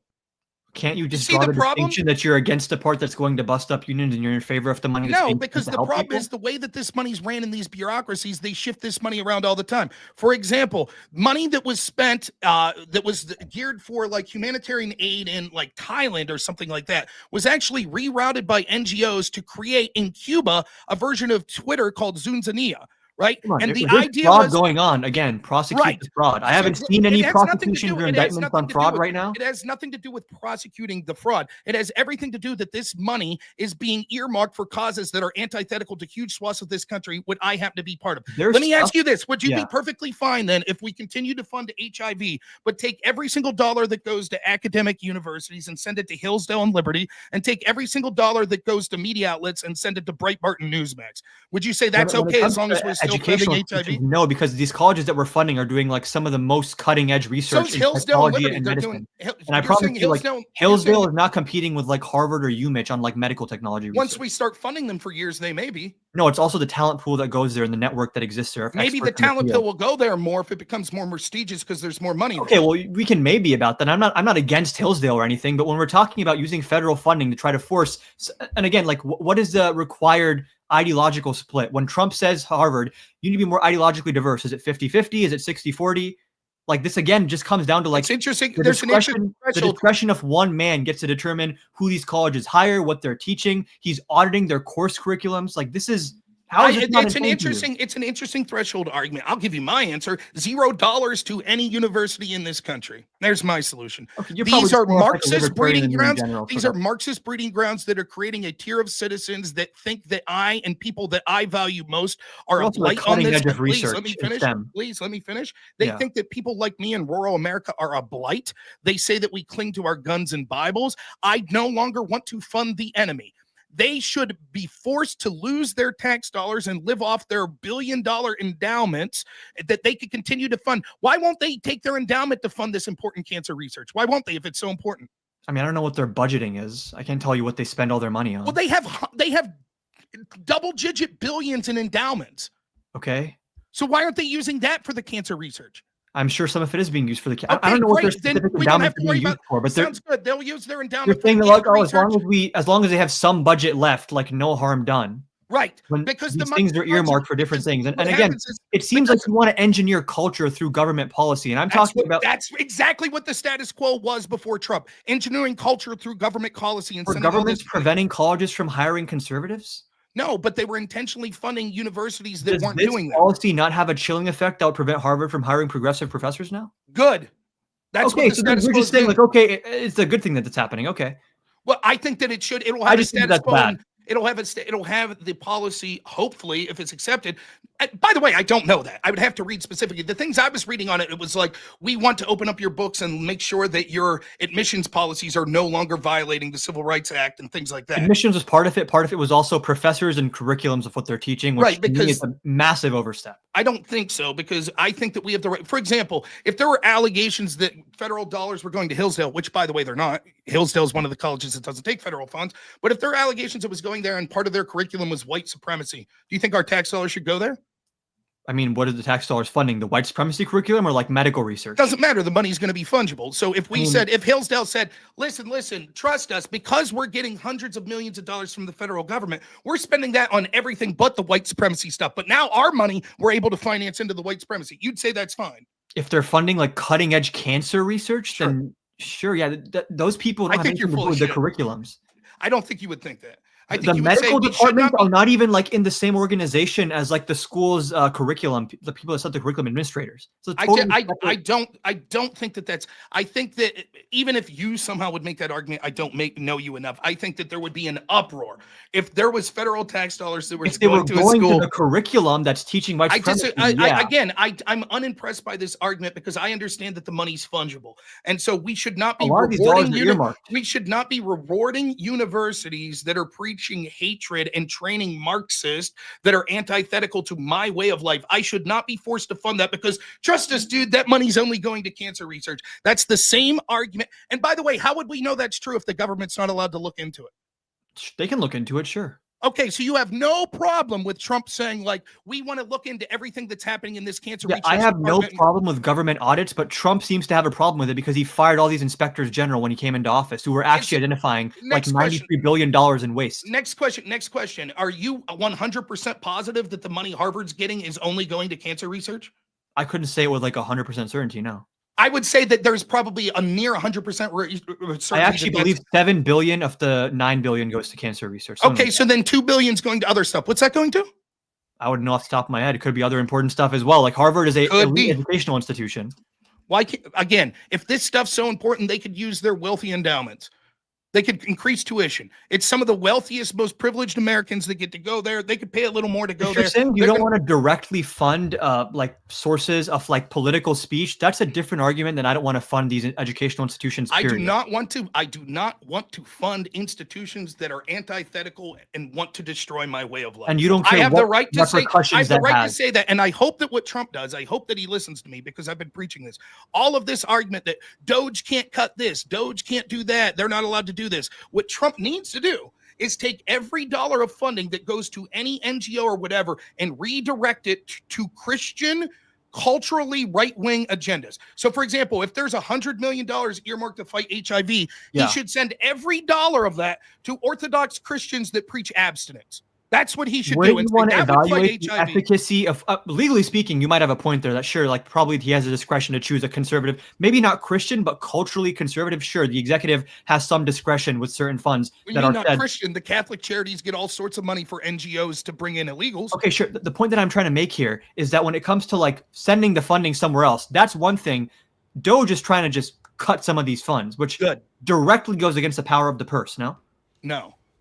What goes against the spirit of the power of the purse is as follows, right? And if the power of the purse doesn't say Control Act, or if the law says something like that, or if the first off, Congress has largely abdicated their responsibility, including the power of the purse. What they instead do is pass these 1,000 pages, continuing resolutions or omnibus bills at the end of the year at the deadline, and none of them read it.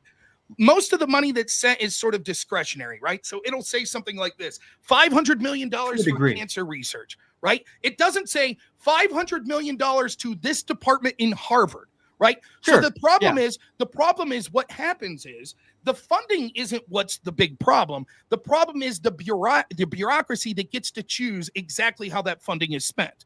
That's the problem. And so, for example, can do audits, that's fine. So, for example, we see that USAID funds things like the National Endowment of Democracy or Voice of America, right? Okay. You agree with that? They do that, right? Some of the things that the National Endowment of Democracy is doing is pressuring Poland to lock up their former president that was a populist. In part, the reason that they're suggesting doing that is, are you ready for this? This is from their own writings. Their reason was because those populists suggested during the pandemic mail-in voting, which would be rife with corruption. In other words, our money is going to a government institution that is saying that Poland should lock up populist right-wingers because they wanted mail-in voting. Meanwhile, back home, NGOs pressured social media companies to shut up people in this country that wanted mail-in voting or that were against mail-in voting. That's the sort of shit that I'm talking about. And when we try to revoke that and say, this is such like ridiculous, it's literally completely financing 180-degree antithetical to my interest. The argument I'm giving is, but what about HIV? What about cancer research? Okay. I'm sorry, I'm not persuaded. This is another example where you can list specific expenditures of the U.S. government that I would agree with you are dumb. Like I think one was like DEI in Serbia. That's obviously dumb. I'm not saying there's no waste here. But again, I don't believe the Trump administration is even addressing waste in good faith, because the first thing Trump did when he came into office is illegally firing the inspectors general. And the inspectors general in 2023 alone identified $93 billion in waste, which is more than Musk has identified so far. And again, it's what was illegal about the firing? That he was supposed to give 30 days? 30-day notice to Congress. Yeah, I don't give a shit. Okay, so then a lot of what you're saying is like, this might be against rule of law or illegal, but like, who really gives a fuck? Okay, fair enough. At least you're honest about that. I think. But I mean, on the grand scheme of things, he's totally allowed to fire him. He just had to give him 30 days. Sure, with cause, I'm pretty sure as well. Is there any by the way, but he didn't even replace them. So it's like, what was the point of this? Well, because he felt that person wasn't doing their job and articulating ways. Why didn't he fire them with cause or like investigate their performance? People are losing government jobs that are like top performers in their agencies. I don't care, right? I'll go back to the debt spending. The debt spending was unsustainable. We for years have had this debt spiraling out of control. Change the budget, not on the executive branch to fire people. Please let me finish. So we've had this spiraling out of control. And then when we finally get someone in there, it's like, this shit needs to stop. We need to do something. People go, oh, there were other ways to do it. We could have did this and that. No, the truth is the people in the status quo in the Republican and the Democratic Party were going to continue this massive out of control spending, which would have led to things like inflation, which directly hurts the poor and working class. You're not arguing for law and order if you're supporting Democrats, because they've been more blatant violations of law and order, including pressuring social media companies to censor people. Over the course of this conversation, I have not blindly defended a single Democrat, whereas every time I've brought an instance to you of Trump breaking the law, you're like, who really gives a fuck? I don't like the libs. That's not true, right? I've talked about when there were things that I thought that were warranted that maybe were against the law, or that I thought were directionally. True. But again, if you remember the topic of this debate, and I know we've run afoul, which I don't give a shit because I've had a lot of fun, and I hope that Jake and the audience has enjoyed it as well. But the original topic of whether or not Trump's been a success, a little unfair to me because we seem to be talking topics that are more skewed to criticisms of Trump, but no problem. But again, if you go back to that idea, if it's comparative to previous things, you're making a bunch of criticisms about Trump, about like authoritarianism and stuff that's basically baked into the status quo, that we've seen Democrats do more direct abuses. Kudos to you for saying, hey, I didn't support those Democrat abuses anyways. Also, but I think the benefit of Trump, that the status quo was not sustainable, right? That he's taking actions that I think are beneficial. When I talked about things like ending DEI, when I talked about the border security, when I talked about things like, actually trying to do something about the massive spending and, the status quo not being sustainable. I don't think you're winning on any of those arguments. And spending, but I mean, I just think that you're making arguments that are just like Trump's bad, like Obama was. No. All right, how are we going for time, fellas? Do you guys need to be out at any point soon? Because there was one last topic I wanted to get into. How you guys going? I'm good to go. I'm fine. All right, I'm having a good time. I think that the global reserve currency is an interesting one because from both sides, there's an interesting point to be made here. Like from the Republican side, the people who support tariffs and Trump's policies in that regard, they could say that it's going to strengthen the economy, strengthen the GDP, and it's going to strengthen the US dollar eventually. But from the left, you guys could say that it's actually weakening the US's stance on the global stage. China might take over, etc. So in terms of the global reserve currency and the effects of Trump's policy on the US and its global standing, where do you guys stand on that? And I'll kick it to Adam first for this one. Yeah, I think like there are certain actions you can take that might threaten your global reserve currency status, although it's much harder than some people think to actually get off the US dollar as a global reserve currency. Like it would be a very, very long, drawn out process. Like certain contracts are already signed, certain deals are already made in US dollars. So like this type of paradigm shift would probably take decades if it was to happen. I do think it's maybe more likely when you antagonize economically every other country with things like tariffs. I think Rob mentioned earlier the gold standard, which as far as I understand it, maybe I've been indoctrinated with my economics degree or something, but having a gold standard inevitably leads to deflation because then you have a limited supply of money and eventually it's not going to keep pace with economic growth. That's why you sort of need to have fiat currency and a Federal Reserve. But that's sort of my 2 cents on it.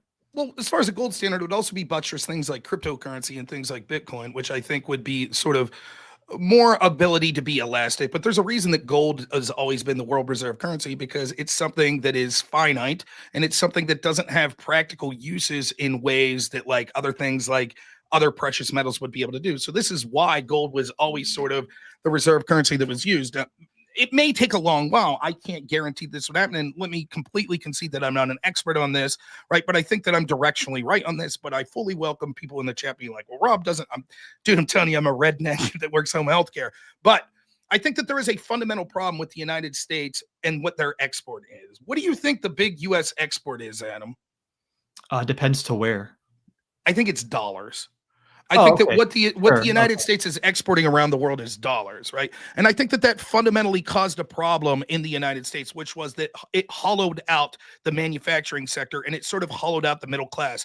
And what it's done is incentivized sort of people getting into financial markets, which aren't really creating things of value. So instead of like manufacturing vehicles or manufacturing ships or manufacturing ammunition, manufacturing steel, things that we would ship around the world, we're just sending these dollars. And so now talented people back here at home, you could go to school for 8 years to be an engineer, or you could go to school for 4 years to learn how to manage a hedge fund. That hedge fund isn't creating material things. It's just switching pools of money around. As the financial sector grows and grows and grows because of this, what happens is the people that aren't in that game, that aren't playing that game, like blue collar workers, they're increasingly getting left behind. And that's why we see that as the GDP goes up and up and up, and stock market goes up and up and up, wealth disparity is also doing that. There's certainly claims that people have to wealth disparity that aren't traditionally in the blue collar. For example, you could say that people that suffered through Jim Crow, et cetera, like that, maybe were never part of this middle class and didn't have opportunities to get in there. But there's a large swath of people that were in that middle class that were doing things like in my state of Pennsylvania, working at steel mills, working at kilns, et cetera, that lost their opportunity because the United States decided that their number one export was going to be dollars. We've also then increased a situation where the United States used to be a net investor in other countries. So we owned assets, land, etc., in other countries, investments in other countries. Now it is massively gone the other way. And we have foreign nations, sometimes hostile foreign nations, that have massive investment in the United States. This is not sustainable. And you hear people like J.D. Vance, who in 2023 was talking to the Federal Reserve chairman, talking about like, what has the United States gained? What have the people of the United States gained by the U.S. being the world reserve currency? He believes if this doesn't change, that we're inevitably going to get into a spiral where there will be incredible wealth from the people at the top of the United States, but the bottom will just be a poor working class that will be malleable, which will increasingly import foreigners from other countries to compete with this low-skilled labor, which will further diminish that of the life ability, what's the word I'm looking for, the sort of quality of life for the citizens of this country. Okay, so I agree with you that the working class has largely been hollowed out, but I mean, most of the evidence shows that that's because of two reasons. Number one is declining union membership, and number two is automation. Even a lot of these jobs come back to the US, they're going to be automated jobs. Maybe people can work, helping the arm do the job or whatever. Like, it might create some sort of like secondary jobs, even if it is automated. But like this idea that globalization is the primary cause of manufacturing being hollowed out is not really borne out by the data that I've seen. Maybe there's other data you've seen. When we talk about global ownership of like our bonds and stuff, I mean, there's two ways to look at it. One way to look at it is like, if you want your bond to be profitable, then the US being successful is now in your interest if you are invested in the US. Now, I agree, when countries like China own a lot of our bonds, if this trade war continues to escalate, they could just dump a bunch of US bonds to get back at us, which would be very dangerous. So there, I think there's a fair point. When it comes to broadly our Federal Reserve, the Federal Reserve has two jobs. It's a dual mandate system. They change the federal funds rate to ensure that they balance inflation at 2% and maintain the natural unemployment rate in the country. That is what they do. If you have a gold standard, sure, gold is valuable, but I see gold the same way as crypto, more of an asset, because you do not want to have a currency that is limited in supply. Because when you have a currency that's limited in supply, you always get deflation, always, without question. Because if the currency is limited in supply and economic growth is hypothetically not limited in supply, eventually that delta gets to be too much, and you start to see horrible issues with wages, economic contraction, people refusing to invest in anything because, for example, when you have deflation, why would anyone invest in a risky stock or bond when they can just hold on to their dollars and tomorrow the dollar's worth more now? So there's so many issues that come from having a gold standard. There's issues when it comes to having other countries owning our bonds that I'd agree with. But in the context of the Trump administration and his sort of take on this, he's trying to strip away independence from the Federal Reserve, which I think is insane for any president to do that. I do not want the president of either party to be deciding federal funds rates and liquidity requirements for other banks and how much we're insuring other banks. When it comes to, like, you also mentioned, like, we have a debt crisis. That is true. Part of the way you address that is to raise taxes and bring in more revenues. And then if you spend government money in productive ways like infrastructure, it actually boosts our GDP. So in some cases, taxing more and spending more in specific cases actually improves our debt to GDP ratio. What Trump is doing right now is he's cutting some of the most efficient parts of our government. The inspectors general, the ROI on that is for every $1 you spend, you get 26 back. The IRS, every $1 you spend, you get $7 back. And Trump is targeting these agencies. The IRS has already predicted that because of Trump's cuts to the IRS, purely because they can't audit enough people, we're going to lose $500 billion in revenue, not by cutting taxes or raising taxes, just based on IRS tax enforcement. So I think overall, monetary policy and fiscal policy, the Trump administration is completely incoherent. And also just antagonizing other countries with these tariffs does not put us in a great situation going forward in terms of other countries wanting to work with us instead of China. Okay, so real quick, I'll say this, right? I think that the idea, like, there are certain problems that would happen with a fiat currency versus a stable currency that's backed by something. So, of course, there's going to be this constant inflation versus deflation. I could talk about the horrors of inflation, much of which is disproportionately harming the poor and working class that we saw during the Biden administration, where depending on the metrics you use, sometimes year over year was about 12%. But I don't have to tell anyone listening this because you buy groceries, and if you live in the United States, you know what's going on. So the idea that it's like, well, we can't change from that, and we just have to continue this path of the status quo. And the things that he's suggesting that could possibly get us out of that are just things that have been done in the status quo. Basically, it's just a criticism of tax cuts. No, trust us. If we keep spending, that money being spent will go to good ways. He says, well, for example, if we cut from the IRS itself says that'll be really bad. I'm not surprised. My prediction is 99.999% of any institution that you threaten to cut funding from would release an internal report that said, if you cut our funding, it'll be harmful for you. Sure. So I'm not surprised by that. We also see that the IRS not only is ideologically once more targeting groups like conservative groups, but they're more likely to target actually like people that aren't able to fight back. So it allows loopholes because the people that are the wealthiest that maybe the IRS would be going after actually are able to fight and have the loopholes and know the things that are going on with that. Actually decreasing taxes, like Trump did in his first term, was beneficial because one, it ensures that more industry comes here. Second, even the poor and working class, despite the propaganda that you saw, benefit from that, which meant that they had more money to spend, which was actually a better way of allowing free market principles that are always going to be more efficient in the types of businesses that they're creating. He already said that the problem with the infrastructure and the massive spending under Joe Biden was that there were all these regulations, et cetera, et cetera. Right. In an ideal world where you could say, well, I would remove all of these things that I think are barriers, maybe then you could say that these certain types of spending would be good. We don't live in that ideal world. There is no politician other than Trump that's talking about getting rid of large of these burdensome regulations. And certainly the Democrats aren't doing that. And they're actually in favor of creating more regulations, as we saw under Joe Biden. Trump famously, for every one regulation that they brought in his term, he cut 10 regulations. And so one of the things that we can see was like the court case with the I'm not even going to talk about it. There's a bunch of regulations that were basically being created because we had a law that basically said that these bureaucracies themselves got to interpret the law and enforce the law. And do you know the case I'm talking about? What's that? Yes, the Enron case, right? Yeah. So the Chevron doctrine case that was got reviewed, these things will be positive, and those are coming from a more conservative sort of Trumpian lean on those sorts of things. The last thing I'll say is I just have a question for you, Adam. If there was no change to the status quo and things continued in the direction they were going, do you think that we would have continued to see the United States decline vis-a-vis its power position versus countries like China? Economically or militarily? Well, we'll just do economically.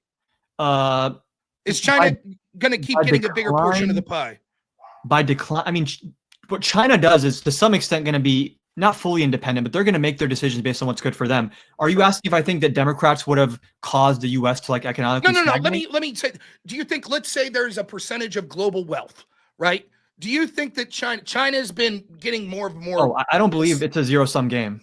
Well, that's fair, right? Like you could say, like the whole world's worth 100 trillion. So we could make it 200 trillion. That's fine. I'm not arguing that. But would the percentage of that total wealth that that China has, whether it be through GDP, whether it be through exports, etc., do you think it's going to continue to increase in the status quo? It would depend if we won our sort of economic war with them, but there seems to be bipartisan consensus against China. Now, like Democrats and Republicans are both pretty hawkish on China when it comes to economics. And So I'll just say real quick, and then I promise I'll let you talk. I think that it's clearly that China would. That the status quo was that China is rising incredibly fast, particularly since they were invited into the WTO. I think that was likely to continue. And so I think a lot of the calculus, I know this is sort of getting back to the tariff discussion, but it also hinges on this sort of world reserve currency thing. I think a lot of the calculus that you see from people like Bessent and JD Vance that are really running this show, in my opinion, is that the United States will never be in a better bargaining position than right now. That if the status quo continued, the United States' bargaining position would shrink and shrink and shrink and shrink and shrink till inevitably, maybe 30, 40 years from now, the amount of bonds that would be owned by places like China and how reliant we would be for simple manufacturing that are important for people's day-to-day life would have been such that they had such an incredible bargaining position over us that they would have been basically controlling all of the political decisions that we made. So now is the key time to try a radical departure. And that's one of the major reasons that I think, despite a declining stock market in the short term, any sort of radical departure would have uncertainty and have short-term losses and things like the stock market. And so I think that I applaud Trump at least for trying something that's different, because the status quo, as you've already admitted, is not sustainable and is not working for the poor and working class in this country. Okay, so a few things here. I wrote down some of the points you made because I want to address all of them. So when it comes to China entering the WTO, I'd want to know what specifically you think changed in our trade relationship as a result of that was negative. Again, I'm not going to dispute that might be the case, but what specifically changed when they joined the WTO? Because we were already importing a lot from China before some of these doomsday trade deals that took place. When it comes to just China in general having leverage over us, one issue that I have with some of the MAGA takes on China is like, why are we not learning from them and doing what works? When they subsidize their local industry, when they build a lot of housing, when they provide good social services, why are we not like learning from that rather than pointing at them? They put on big tariffs. Huh? When they place big tariffs. I'm talking about subsidies. But you just said, why not learn from China? Does China not learn have from large what works? tariffs? I mean, a lot of what China does doesn't work. I'm sure you'd both agree, right? So like when it comes to things like subsidies, everyone complains China's dumping all their products. How about we start dumping our products too and subsidizing it? That's just one aspect of it. When you talk about the IRS, you say, obviously, any agency is going to say that this is going to lose us money. Then don't take the IRS's word for it. Independent analyses have shown that for every $1 you spend on the IRS, you get a return that ranges anywhere from like $5 to $12. Because it turns out, even if you don't raise tax rates, just having more audits taking place, especially on wealthier people who are using loopholes to avoid paying taxes, brings in more revenue. I would say whether or not you want to raise, say again? That's how it happened. Like, do you think that the IRS pre-Joe Biden hiring a bunch of them, at least the data I was reading back then, was showing the people that were most likely to be audited were like middle-class people? My understanding is the people that Trump is hiring work in the auditing divisions that specifically target like wealthier people. You can fact check me on that maybe. Obviously, I don't want people that are middle and working class to be audited, but a lot of the big bucks are not coming from like the random guy who lives in a suburb or lives in an apartment. Yeah, Yeah, certainly a disproportional amount's coming from the extreme. So why not just enforce the existing tax code to its full extent? I'm not even talking about raising taxes, where it brings in revenue.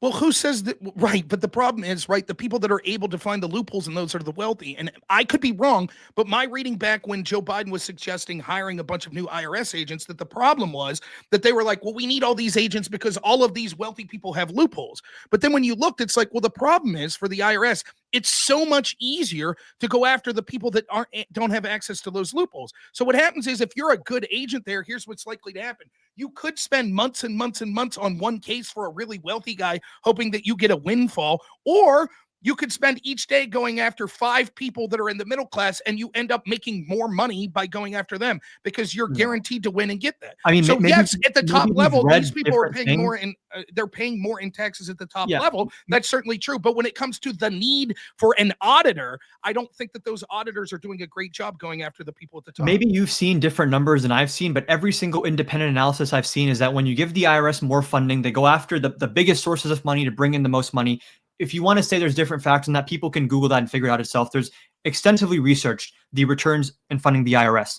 When we talk about also, the reason I oppose tax cuts is because anytime you talk about cutting taxes, the ultimate question is is this $1 of tax cuts better spent in the public sector or the private sector? And we have numbers on this from the Committee for Responsible Federal Budget. And also, this is just basic economics. There's something called a multiplier in economics, right? If you cut taxes, for every $1 in taxes, the multiplier is how much does that affect GDP? Same with government spending. When you look at things like corporate tax cuts, the highest end multiplier on corporate tax cuts, meaning for every $1 you spend on it, how much economic growth do you get, is 0.4. So every $1 you spend on corporate tax cuts, you get 40 cents of economic growth. Switch that over to infrastructure spending, 0.4 is the low end of the estimate, and the high end is 2.2x. I don't believe that. I think think those numbers are fraudulent. Sure. Anyone here who studied macroeconomics can tell you this isn't just like an empirical question.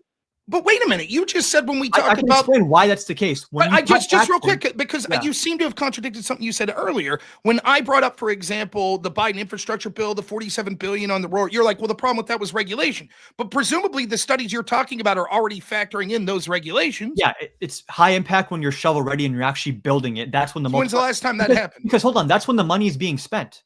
Right now, a lot of that money is in limbo. It's not even being spent. It hasn't been divvied out to the states. Right. So what happens is a lot of times what happens, like, did you hear, who was it, Ezra Klein, that was talking about Jon Stewart about this rural broadband? Yeah, did you see that? When you said earlier Democrats aren't moving towards this, I disagree, because Ezra Klein is picking up a lot of steam with the Democratic establishment when it comes to supply side, more like funding and getting rid of regulations. So the problem is the way the Democrats have set it up with these regulations, it's not just that Ezra is saying, yep, this big pool of money is still waiting there. He's talking about millions being spent at every step that accomplish nothing. No, he's talking about the hurdles you have to jump through in terms of approvals from different interest groups. But didn't he also talk about the millions that were being spent every step of the way while that's occurring? On the regulation. Correct. So the idea that it's like, well, if we would does that discredit the idea of infrastructure, though? Yeah, it discredits the way of infrastructure being spent and being shovel ready in the way you're talking. If we just say, the problem would be solved if we just spend $100 billion on building roads and bridges. But the problem is when we spend that money, we don't get any roads or bridges for 10 years. How's that stimulating America has the capacity to be like leading in the world in terms of our roads and bridges and ports, internet access. Why aren't they? We spend tons have of money way on too it. much regulatory oversight, not just on private sector. The government overregulates itself in terms of getting approvals for permits and building and having to go through a million different hurdles where the state government, local government, federal government are working together to draw these maps. I totally agree. That's why I don't believe the data that says actually, as it is, the spending as we do it right now is so much more prudent. No, what it's saying is once that actually processes through all of these hurdles, which let's actually process that and get to that point, and that's much more. Okay, let's say, for example, that these hurdles didn't exist and it was easy to build.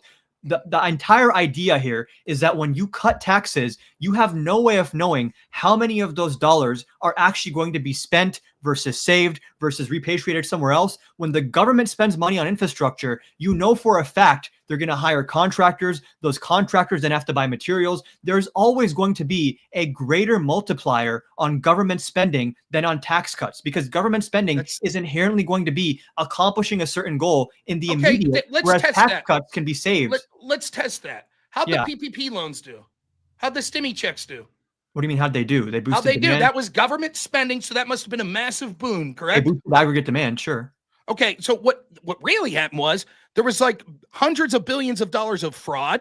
Okay. And it led to one of the largest, real quick, it led to one of the largest transfers of wealth from the poor and working class to the upper class that we've seen in decades. That's what happened. Checks? What's or that? The PPP loans. In general, the amount of government spending that occurred during the lockdown. Like you have to draw a distinction between the stimulus checks and the loans to big businesses, though. Well, the loans weren't just to big businesses, were they? And again, if fraud took place, I think we're on the same team here. Prosecute the fraud. Like but you're ignoring it, but you're sort of advocating from this utopian's perspective when you're like, yeah. I'm advocating from a reformist perspective. For example, you say, sure. Is China utopia? They build stuff all the time.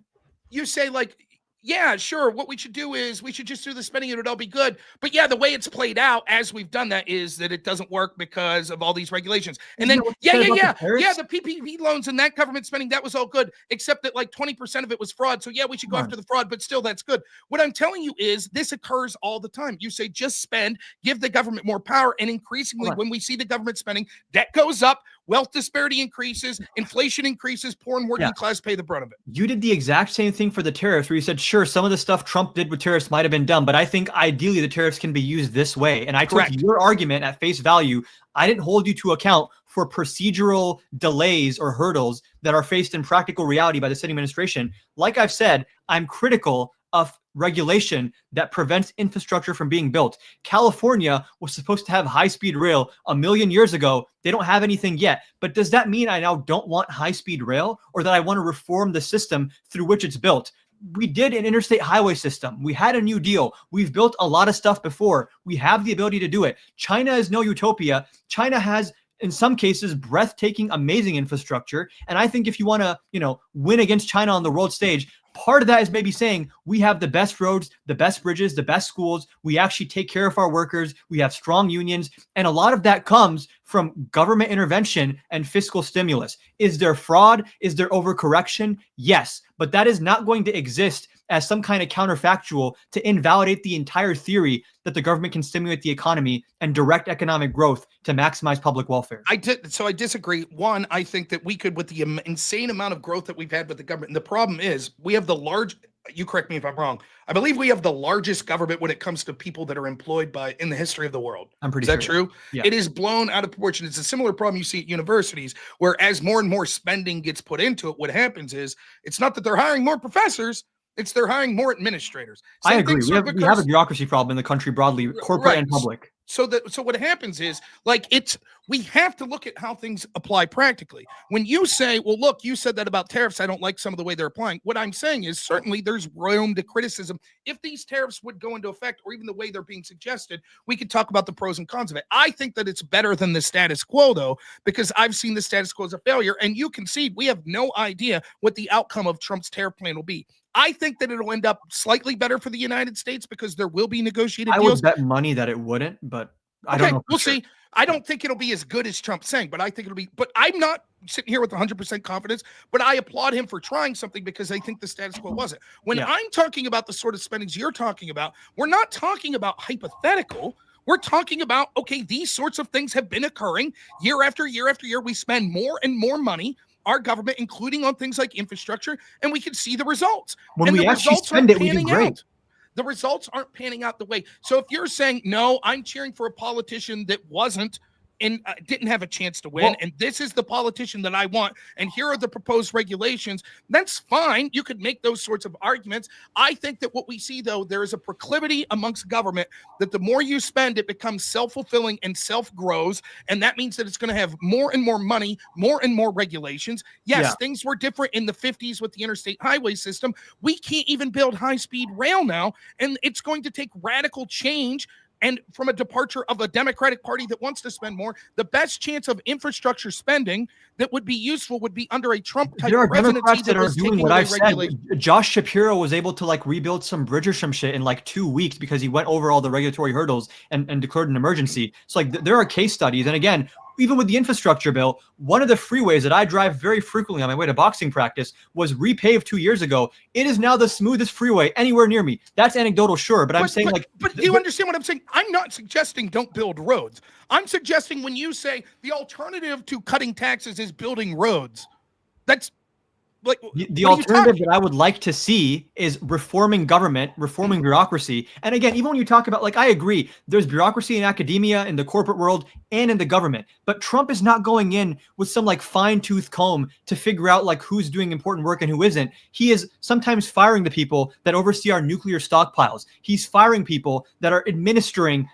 treatment for tuberculosis, and 11,000 people have died in the time since it's been paused. So you bring up valid procedural issues, but then the solution given is instead of a scalpel, let's use a chainsaw or a hammer, run it over with a bulldozer. It's the oldest argument in the book. No one does anything for decades. The problem gets exacerbated, and then when someone comes in and says we're at an emergency, we have to make radical change, these people say, oh, we would have done it with a scalpel. No, they wouldn't have.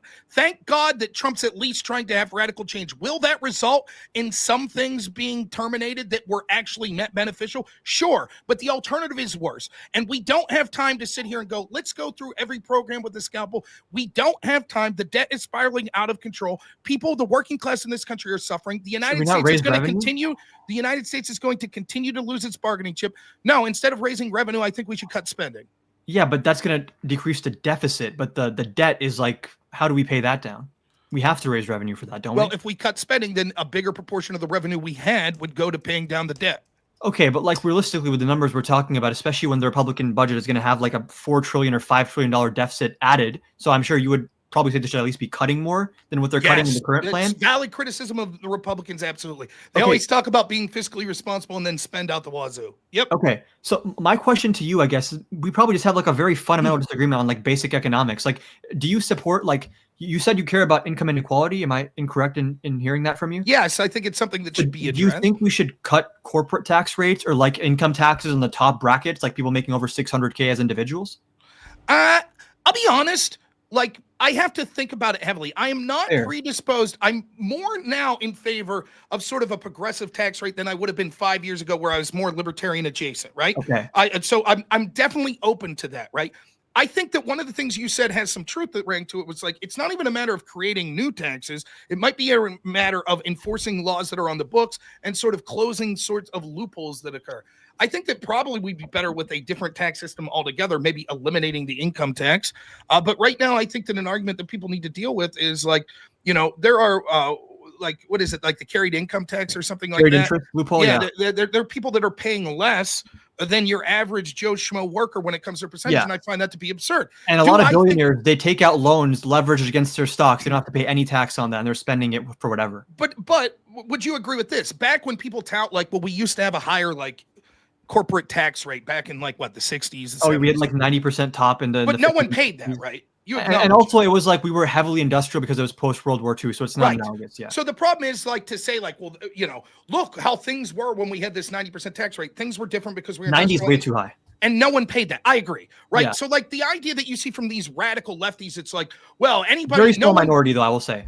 No one should be a billionaire. Like, that's bullshit. Like, that's just a stupid argument. Like, my entire economic thesis is I don't care about lowering the ceiling. I just want to raise the floor. I don't care about rich people. I care more about working class people, having unions, having stable jobs, access to healthcare, good education, good roads and bridges. I think that outcome is nonpartisan. I think everyone wants that outcome. The question of how do you get there, I think it's more borne out by when you look at things like the New Deal and places like China with industrial policy, subsidies, and taxing the wealthy, not to an insane amount. I think maybe a top marginal tax rate of like 47% on income over like $3 million a year. It's not that crazy. It's still less than half. And then it's something I'm willing. No, listen, I'm not an economic expert. It's something I'm willing to listen to. What I do know is the current system isn't working. We need a radical change. I think Trump's doing that. I think that our allies have taken advantage of us in many ways, as have our enemies. I think that the negotiating tactic he's using, that you see sort of his art of the deal, which is you make the big ask that seems ridiculous, and then you what is the ask? The big ask is the tariffs that he's putting out there. But like when we say this is a negotiating tactic, like what is the outcome he's trying to achieve? Because he's also tariffed countries we have a surplus with. So it's like, right. I think I think the outcome. I think that ultimately what he's trying to do is have like a new Bretton Woods agreement. I think that he's sort of posturing like we're willing to tariff the shit out of everyone, and we're going to claim the reason is we want like a zero trade deficit. That's the reason, not just with particular countries, but around the world. So would he be okay with like we have a 5% deficit with Canada, but a 5% surplus with UK? Maybe, right? But I think ultimately the goal that he's trying to issue is go way further with tariffs than he actually want. Force countries to be like, look, he's serious. The United States is in the best bargaining position that it will be right now. And so we're going to have to come to the table and we're going to have some sort of agreements. And those agreements would be, one, like to stop trade barriers that we see for places like that are our adversaries or our enemies. Second, to try to have more specific business arrangements that would encircle China.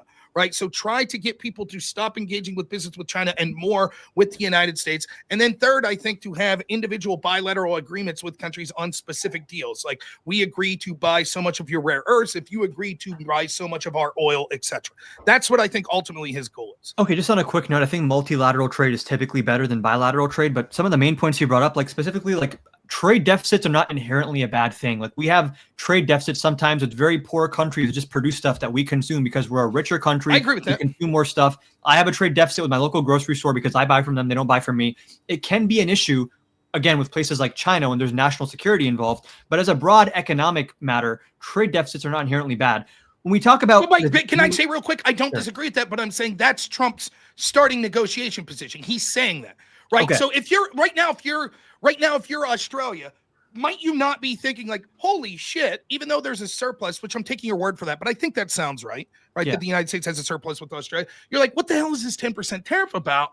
Their explanation is one of two things. This guy's just fucking insane, or he's trying to have a zero trade deficit around the world, right? And if that means that, okay, wouldn't he give preferential treatment to countries like Australia and the UK instead of treating them with the same amount of tariff as countries that we have a deficit with? He probably would eventually, but I think that his starting negotiation tactic would be, we'll be even willing to go after you, so we need better deals. That just seems like there's no rhyme or reason behind the tariffs, and it lends credibility to the point that tariffs are actually the end goal, and we have this external revenue service. And but I want to address the other 2 points you brought up. When we talk about this new Bretton Woods agreement, one thing that I worry about a lot with Trump's administration is other countries are not going to trust us anymore, because how many deals has Trump ripped up, including the USMCA that he himself negotiated in his first term? Now he's trying to get another Iran nuclear deal after ripping up Obama's, where it's like, why would any country want to agree to an economic Bretton Woods arrangement with us when they're like, okay, if he wakes up on the wrong side of the bed tomorrow, this deal is just off. We have to constantly be afraid looking at Truth Social to see what Trump is tweeting out at like 3 a.m. about whether or not he likes us. And like, again, we already talked about this, like with the predictability. There certainly is a valid criticism that with a lack of predictability, both businesses and countries might be less likely to invest. But I think that there's advantages to the lack of that predictability as well. Like, for example, take foreign policy-wise economics out of it. Do you think there was potentially an advantage that would stop Russia from invading Ukraine while Trump was there, because they're like, this guy might be unhinged? I don't think so, no. I certainly think. I think that our enemies fear, like, maybe what the Democrats say about Putin or something, or maybe. And I want a president. I don't want a president that would nuke him, but I want a president that our enemies fear. Like, look, we better toe the line because we don't know what this guy would do. This is like, what is it called? Like the madman theory of global politics. I think Nixon also tried to do this as well. There has to be like the issue here is like, Trump being this unpredictable, crazy, wild guy who might just kill you one day and hug you the next day doesn't hold up to scrutiny when you see the types of circumstances that cause him to change the tariff rates. And I really quickly want to address this. You are correct that the U.S. has massive economic leverage to get away with a lot of twisting people's arms and trying to get them to agree to stuff. The issue is when you abuse your leverage, people rush to start depending on you less. We're going to see the same thing with NATO countries where, sure, a lot of NATO countries now are probably going to spend more on their own defense because this post-World War II order where the U.S. is a security guarantor of West Europe is not really going to be durable under Trump. Be that what it may, when other countries are less reliant on us, we use up all our leverage, and then soon we have no more leverage. These countries like shit, Trump can really kick us around right now. So for now, we'll play ball, but now our long-term economic goal is to separate as best as we can from the U.S. because they're going to twist our arm to do whatever they want to do. But the problem is the status quo was already them taking advantage of us. Just like there were reports under the Brennan CIA when it came to 2016, we heard all this. 17 intel agencies said that Russia interfered to help Trump. Actually, the CIA buried a report that said actually Putin wanted Hillary to win. Why? Because she's status quo and predictable, and they knew exactly what to expect for them. With Trump, it was unpredictable, which meant that they wouldn't be able to take advantage of the situation in the same way they were under Obama, where they invaded Ukraine. Under Biden, when they invaded Ukraine, they knew they could get away with it, right? So the idea, real quick, not take it away from the tariff, but the madman theory, whatever you want to call it, like the proof's in the pudding when it comes to foreign policy. Under the first administration of Trump, the world was far more peaceful than it was under Biden, who was considered the safer foreign policy expert, etc. These allies and China's certainly taken advantages, and these allies have as well. Not only have we financed their defense, but they continue to do things like not only put up trade barriers and tariffs on things like our automobile industry, but even worse than that, they're going after important American businesses like X and social media. Our money is going to NGOs that are then funding places like the European Union to push for censorship of American companies, to censor disinformation or fine them things like $1 billion. If these groups refuse to do that, then these U.S. companies refuse to do that, then what happens is they'll either be fined into oblivion or they'll be forced to remove access to those world markets, which will ensure that a competitor from another country will swallow them up. So the idea that it's like, well, they'll eventually move away from us and not rely, that would be preferable to an advantage where to a situation where they're intentionally taking advantage of our weakness.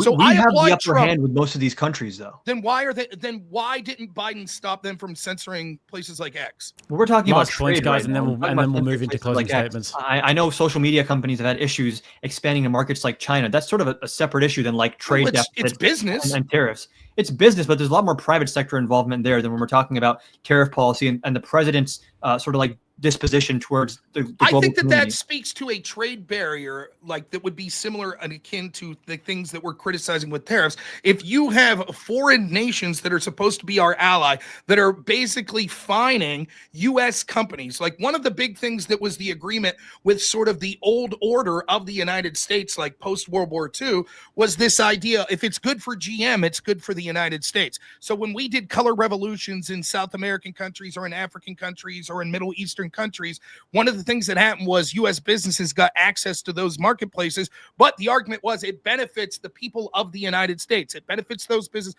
Now we see that those businesses aren't hiring U.S. citizens. They're offshoring to other countries with cheaper labor. And this idea of protecting U.S. business interests when it comes to businesses that are centered in the United States, like social media, there seems to be more this globalist push that it's more important to censor the internet and have control. And so presidents like Biden, and more importantly, the bureaucracies that were behind that human vegetable, went ahead and allowed funding to go to places like the EU to take advantage of U.S. companies, because the more important agenda is censoring U.S. citizens that would have a pro-populist message. So they're taking advantage of us, and that is something. This again is another example of something that I just can't speak on because I don't know what specific NGOs you're referring to. If you want to give me something I can Google later on, I'm happy to read about it. Sure. But when we're talking about this entire theory here, the point that I'm making is that when you have leverage as a global superpower that the US definitely does have, how you use that leverage dictates how durable the leverage is. And I think we're playing a very risky game where we're trying to sort of like, milk the cow dry right now and then have nothing left down the line when it might be more important. And that can be pushing, like, isn't that worrying to like Japan and South Korea were meeting with China to stand against US tariffs? Like, we are pushing a lot of people into the arms of China when earlier than that, there was a lot of capital flight from China. But now it's like, okay, if I invest in the US, if I build a factory in the US, am I going to have to pay 40% taxes on my imported materials or 10% taxes, or am I going to get an exemption? And then it also raises the question of corruption, where Eric Adams is just the tip of the iceberg here. Does it not worry you that private companies can now go to Trump and try to like win him over to get exemptions on the tariffs? All right, last point here, Rob, and then we're going to move into closings. It certainly would be a possibility, but that possibility could be the same on anything. Certain companies could have went the opposite way and petitioned Biden for subsidies, or petitioned Biden for Biden doesn't have tariffs. unilateral authority for subsidies, though. That's Congress, and Trump is unilaterally putting in tariffs. Well, did Biden unilaterally put in tariffs against China? Electric car stuff, you ramped it up. Okay, Yeah. so then the same thing And would have I been the interest of the status quo. We also saw that, like, the way that, again, it's not just Congress. You're right that Congress has the power of the purse with something like subsidies, but the devil's in the details of how it goes. So we saw that Obama allies like Solyndra were getting these subsidies that then walked away with hundreds of millions of dollars without producing one electric car. So this was also baked into the status quo. Like, yes, I think you have a point on the predictability of this, but I think that because we both agreed that the status quo was not sustainable, and there were no politicians that were coming, certainly not Kamala Harris, certainly not Joe Biden, certainly not George W. Bush, that were doing anything to radically shake up the status quo, and the bargaining position of the United States is at its highest point that it will be right now, that now is the time for a radical change. If this radical change, if Trump would try to slow walk it and just have slow incremental change, he would have to ensure that people that share his vision would win in perpetuity for like the next 15 to 20 years, because as soon as we get a globalist back in there, like a Joe Biden, or more importantly, the bureaucrats that are running it, they don't give a shit, as they've shown for decades, about the working class in the United States, and they would have went back to the old order. So he needs to make radical change now, get these deals enshrined.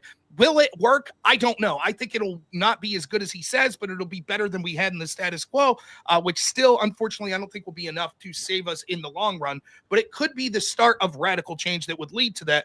And I think once you can see that the status quo is not sustainable, I applaud you for agreeing with that and having other ideas on how to fix that. But I don't think that there was any politician that was on the horizon that was doing that. So when we ask, is the Trump administration a success? I say yes, because at least they have highlighted that point when it comes to this, and they're trying some radical change. And who knows, one of us might look foolish 2 years from now when we look back and we say, how did that work? Were there trade negotiations? My guess is we'll both say we were right, because there'll be some form of trade negotiation. You'll say, well, that negotiation actually wasn't much better than the deal we had. No, and I'll say, bullshit, it was great.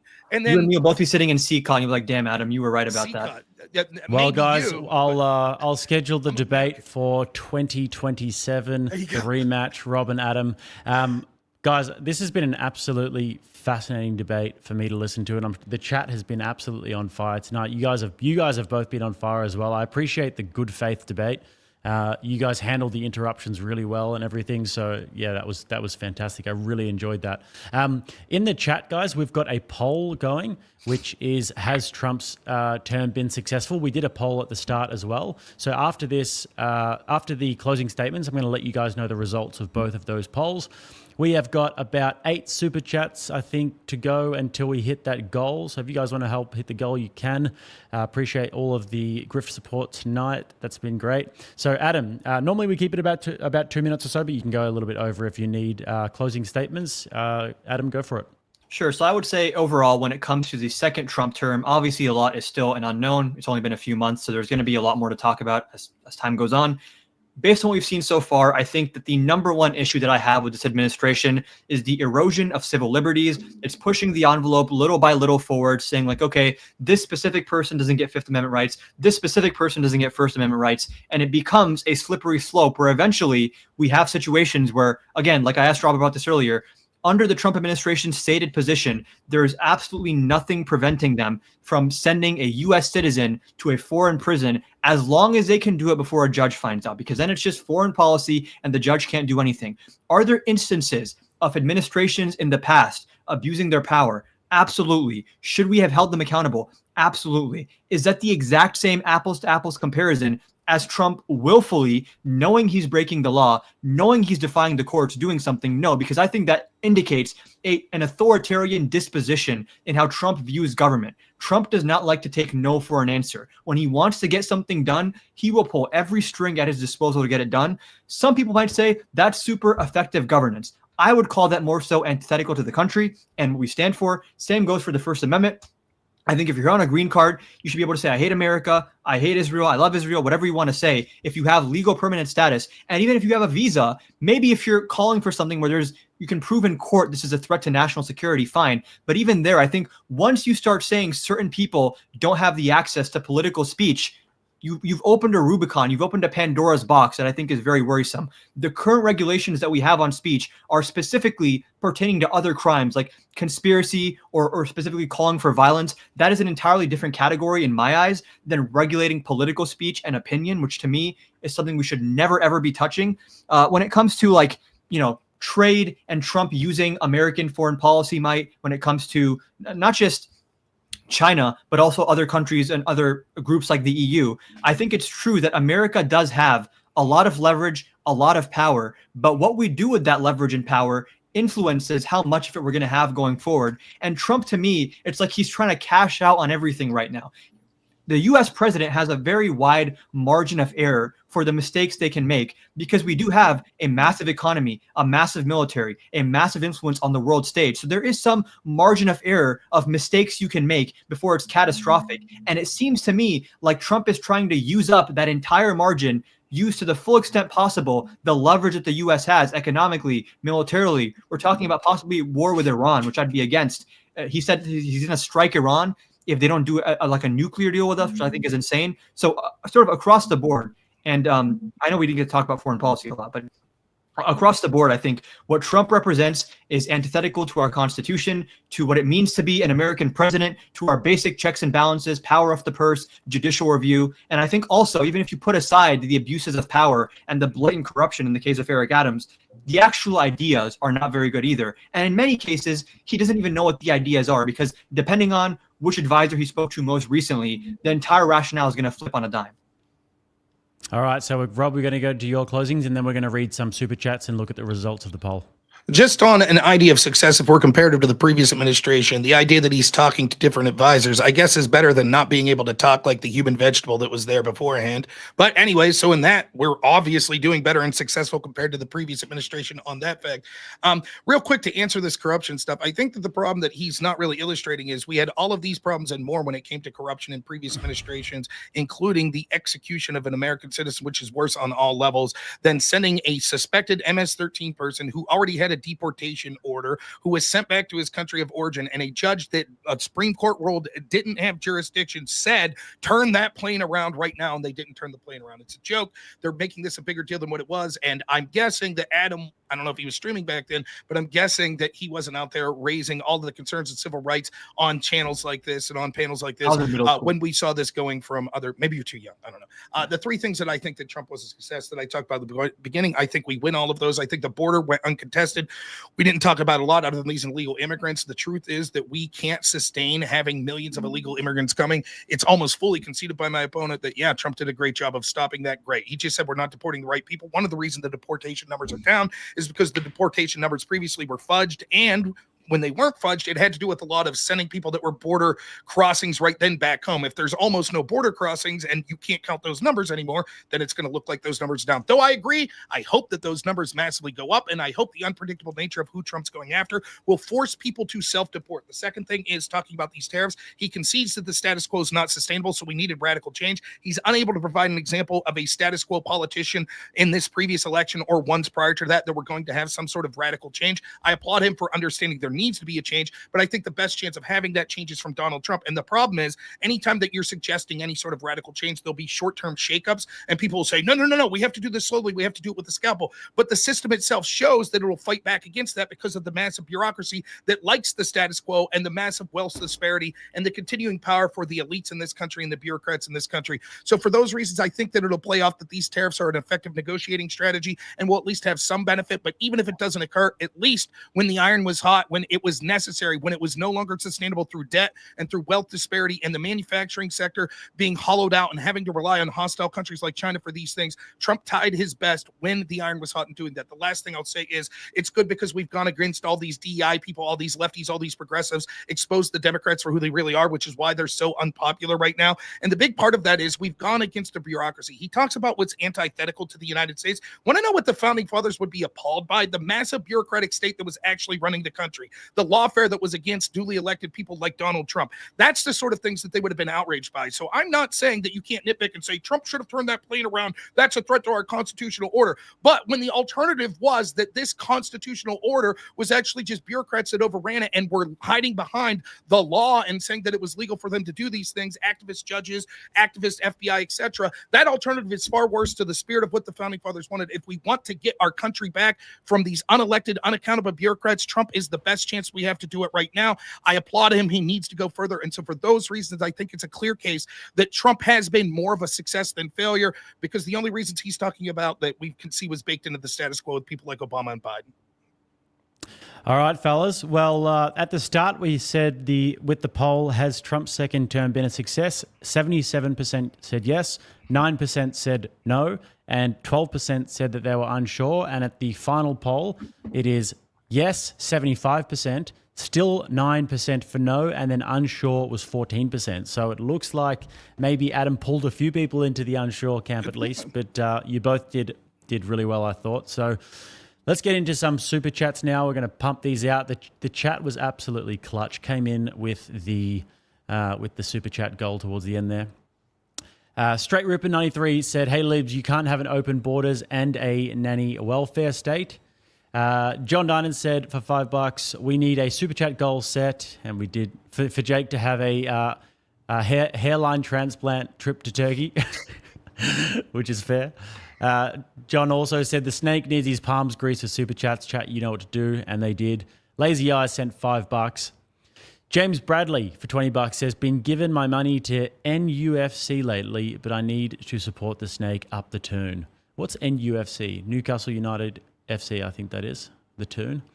The Cut 03, $5 says, for my Australian pals grift. Thank you, sir. Jimmy Neutron said, peace to our greatest ally, I think, Australia. By the way, I'll be tariffing a portion of this money. Just so you know.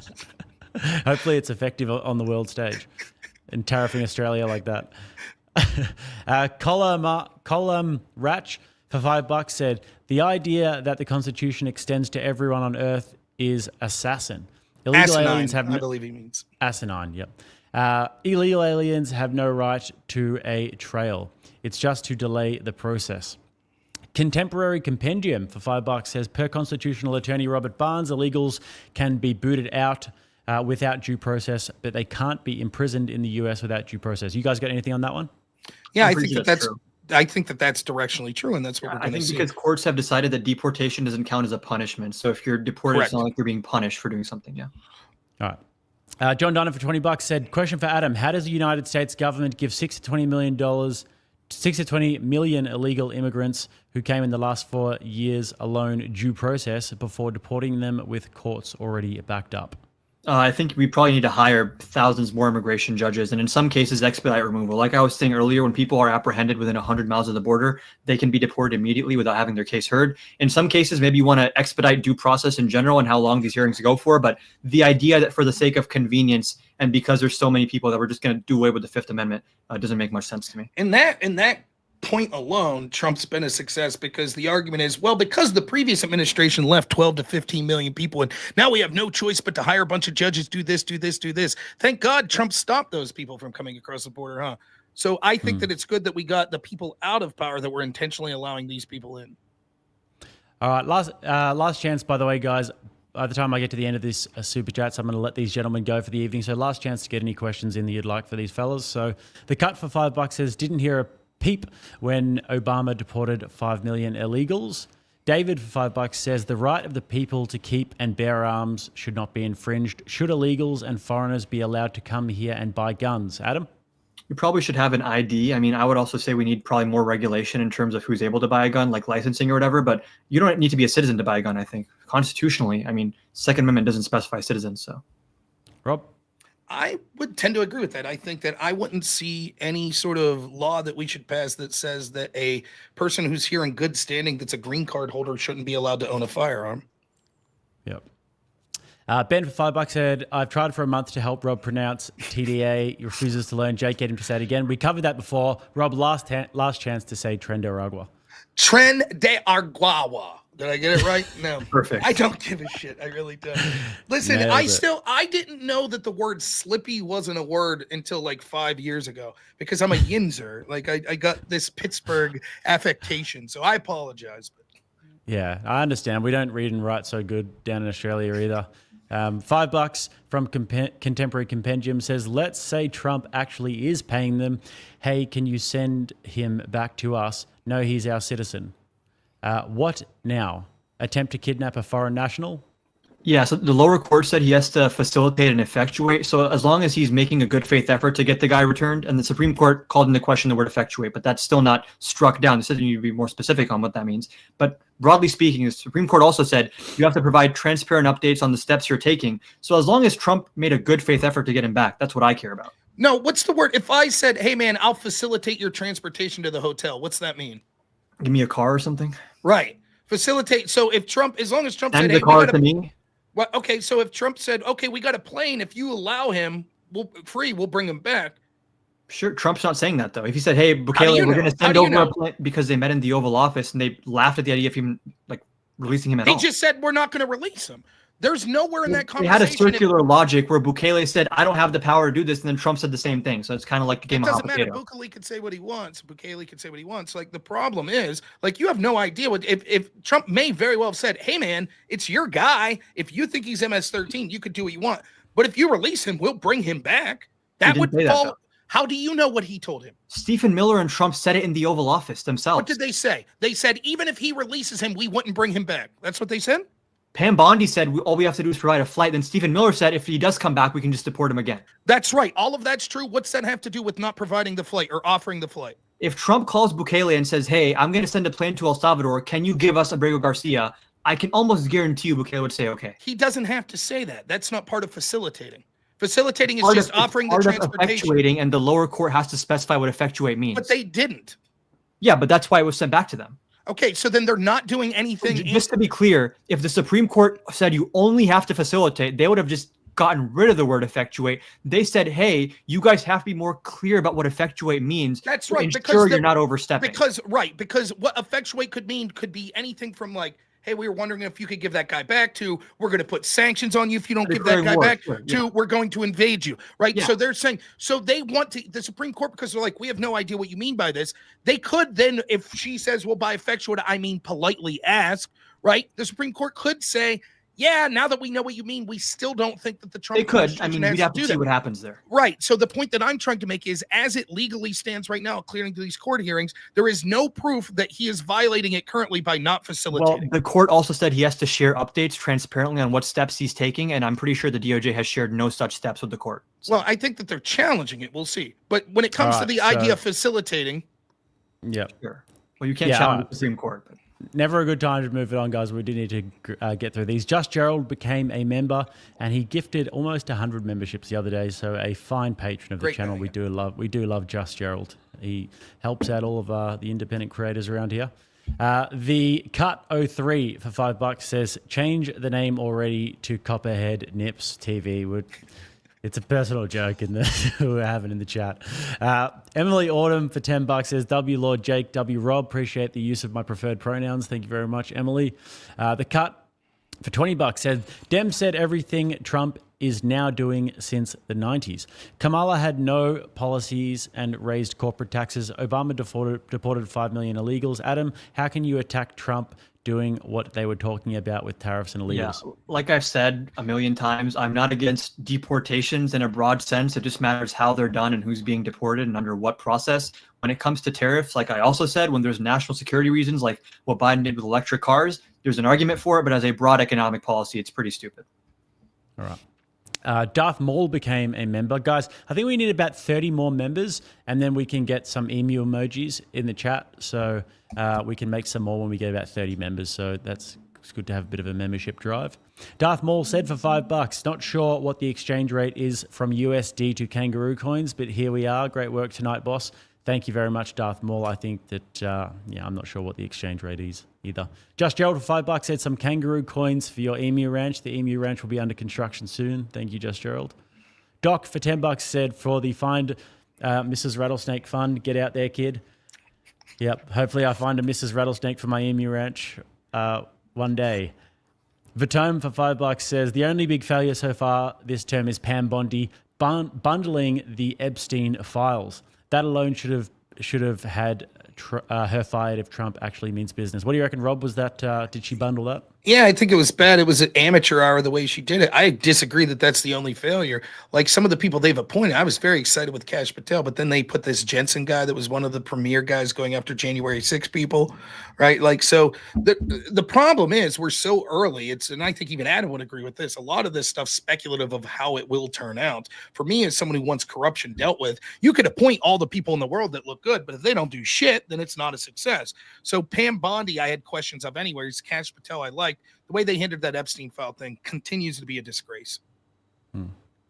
Fervarel for $5 says, sir, have these types of panels more often, especially with the one-on-one. Only Mr. Noerr, who is a freaking beast. Yes, Mr. Noerr is a beast indeed. Vatome for $10 says, question for Adam. If Harvard is a private institution that supposedly relies on money from tuition and donations, why did the federal government cut billions of dollars in funding? I am confused AF. The Trump administration made certain demands towards Harvard, and Harvard refused to comply. So they cut, I believe, around $2 billion, which is not all of the funding, but it's part of it. And then the reason we're funding these institutions is because of things like research. So, Brad for $10 says, this is a great chat. The debate is appreciated as well. It was. The chat was great tonight, guys. Everyone was on fire, and the debate was great too. Flowing Glass for $10 says, thanks for the content, Lord Rattlesnake. Thank you, Flowing Glass. Mazia Asheriris. Rob, do you want to try and pronounce her name? Trans de Argawa, right? Like, Asherius? I don't know. Shit, I'm bad at this. Marsha Asheriris. Oh my God, trans story out. Dylan Mulvaney on a Bud Light, etc. were psyops. People think executives at Bud Light just thought to put a trans just like Republicans funded trans stuff in countries through their NGO. Just Gerald for $10 says, Normal America with Rob Noerr. Coming soon to mainstream media. Vanilla ice cream is superior to chocolate. That's just an absolute that's heresy. the most ridiculous statement made during this debate today. I know. That should be the topic of the next debate, to be honest. Rob, is Normal America coming to mainstream media soon? Have you sold out? Not as an employee, for God's sakes. Like, I don't know. I would like to do some panel shows you see like on Piers Morgan and stuff like that. But no, I don't think I'll ever be working for one of them. So You'd be good on peers, actually. Both of you guys would be. I think it'd be good in fun. that Yeah. I'd love scenario. to know. Yeah. Big Red Sky became a member. Elias became a member. Elias gifted a membership. John Dinan gifted 5 memberships. And Thomas O'Brien gifted 10 memberships. Bit of a membership drive there, which we love to see. The emojis in the chat. Just Joe for $20 says, shout out to Adam for remaining good faith for the entire length of the debate. Adam, you have no idea how nice it is to hear someone actually answer a question without having to pry it out over 15 painful minutes. I completely agree with that. 7 hours last night I debated someone, and it was getting pretty painful. Like, Oh, wow. I can't speak highly enough of you, Adam, as like, not only did I think I think I win the debate, you probably thought you win the debate. That's irrelevant. It was fun to spar with someone that I thought required almost no moderation, a good back and forth, and we were actually, I think, both attempting to answer each other's points. So I thoroughly enjoyed it. Yeah. Adam, how old are you? 23. Nice, man. You got a bright future. Hope so. Yeah, we're worried about people like Adam coming up. We should need to take him out before he. Yeah. Yeah. Or bring him over to the dark side. Send cop, babies. Jimmy Mint for $5 says, in my best Chenk voice, I can offer some insight on being hated. Tina L for $5 said, question for Adam, if you need diabetes meds, you will be discharged from the military. Why do trans people get to stay in? What if they lose their minds in the field? I mean, I'm not familiar with healthcare requirements for service people, so I can't speak to that. I mean, I'm guessing if you have medical conditions that would obfuscate or prevent you from doing your duty, then maybe there's an issue there. But my assumption would be that if someone transgender is in the military, they've passed some sort of threshold or qualification to be in there. If in any case, someone has a condition that prevents them from doing their job, then that's a different question. Yeah, there's two separate issues on this. A lot of trans people take certain hormones, certain drugs. You'd be surprised. I was shocked, actually. There's like, slight stigmas of the eyes, etc., precludes you from military service. So does diabetes, other things, because it's difficult to get certain amounts of medications, or it impairs your performance to some level. But the other thing is questions of mental health. There is a big discussion to have around trans and what it means, and does it include some amount of gender dysphoria? So would you say anybody who's trans that is considered gender dysphoric and takes some sort of medication, you would have no problem not allowing them to have military service because it's hard to get those sorts of drugs to them safely in the combat field? If their condition prevents them from being able to do the job, regardless of what the condition is, then sure. But I don't think that's a given with every trans person. All right. That Brad for $10 says, to guns and Bibles, America. Doc for $5 said, this is like Rocky IV. Jake throwing the towel. Rob is going to kill him in the ring. Any Round response two's to got to that, be a fellas? boxing match. Listen, in fairness, in that example, they're calling you Apollo Creed, who I think is the coolest Rocky character. So that's nothing to. True. Adam, how long have you been training boxing for? Since like late 2022. Okay, cool. Are you going to have a fight? We'll see. Right now, I just do it for fun and fitness and to get sparring rounds in. But if the opportunity ever arose, then sure. Yeah, it's good fun, man. You'll never feel so alive as if you get in the ring and have a 100% fight. agree. Yeah. It's amazing. Just Joe for $5 says, for the Emu Ranch. Thank you, sir. I appreciate all the Emu Ranch donations tonight. $5 from Darth Maul said, Kangaroo Kingdom funds have been approved. Thank you, sir. We're going to build that utopia eventually. Michael Schullermeister became a member, which we love to see. Tim Jipping for $5 said, Trump is successful because we don't have to deal with a woman president, American hero. The people have spoken. 2-0, baby, against the ladies.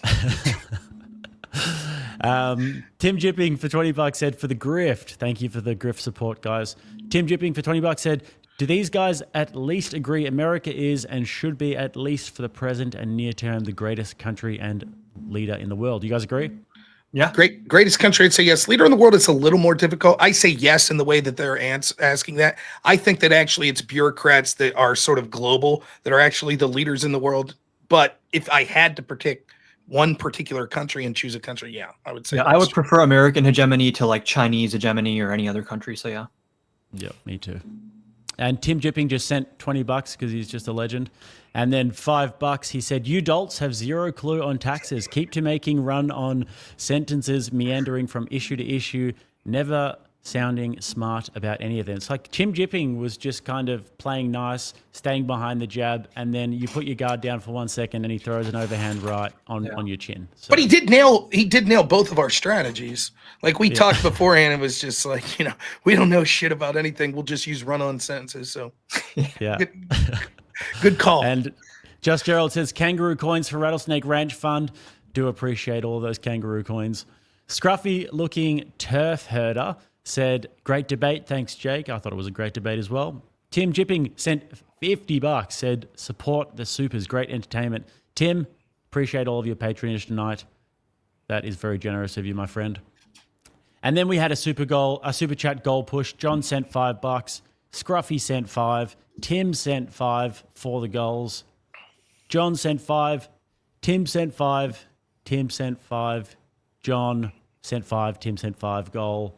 And then we hit the goal. And then the last one we've got here is from Straight Rippin 93. Said, hey, Adam, how much you want to bet small businesses are relieved knowing we didn't hire an army of its agents? Probably not very relieved, considering that Kamala wanted to increase the small business tax deduction from like $5,000 to $50,000. But yeah, maybe they shouldn't have did lockdowns to destroy small business. That would have been a good idea.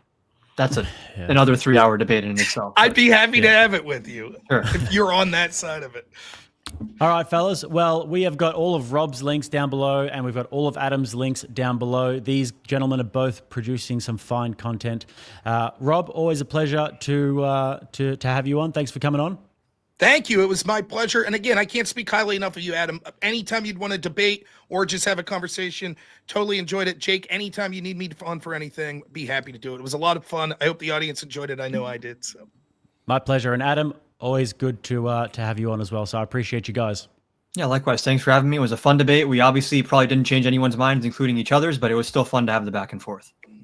Awesome. All right, gentlemen, we're going to stick around for a bit of a chat on the stream here, but you guys can enjoy the rest of your evening. Take care. Cool. Have a good night.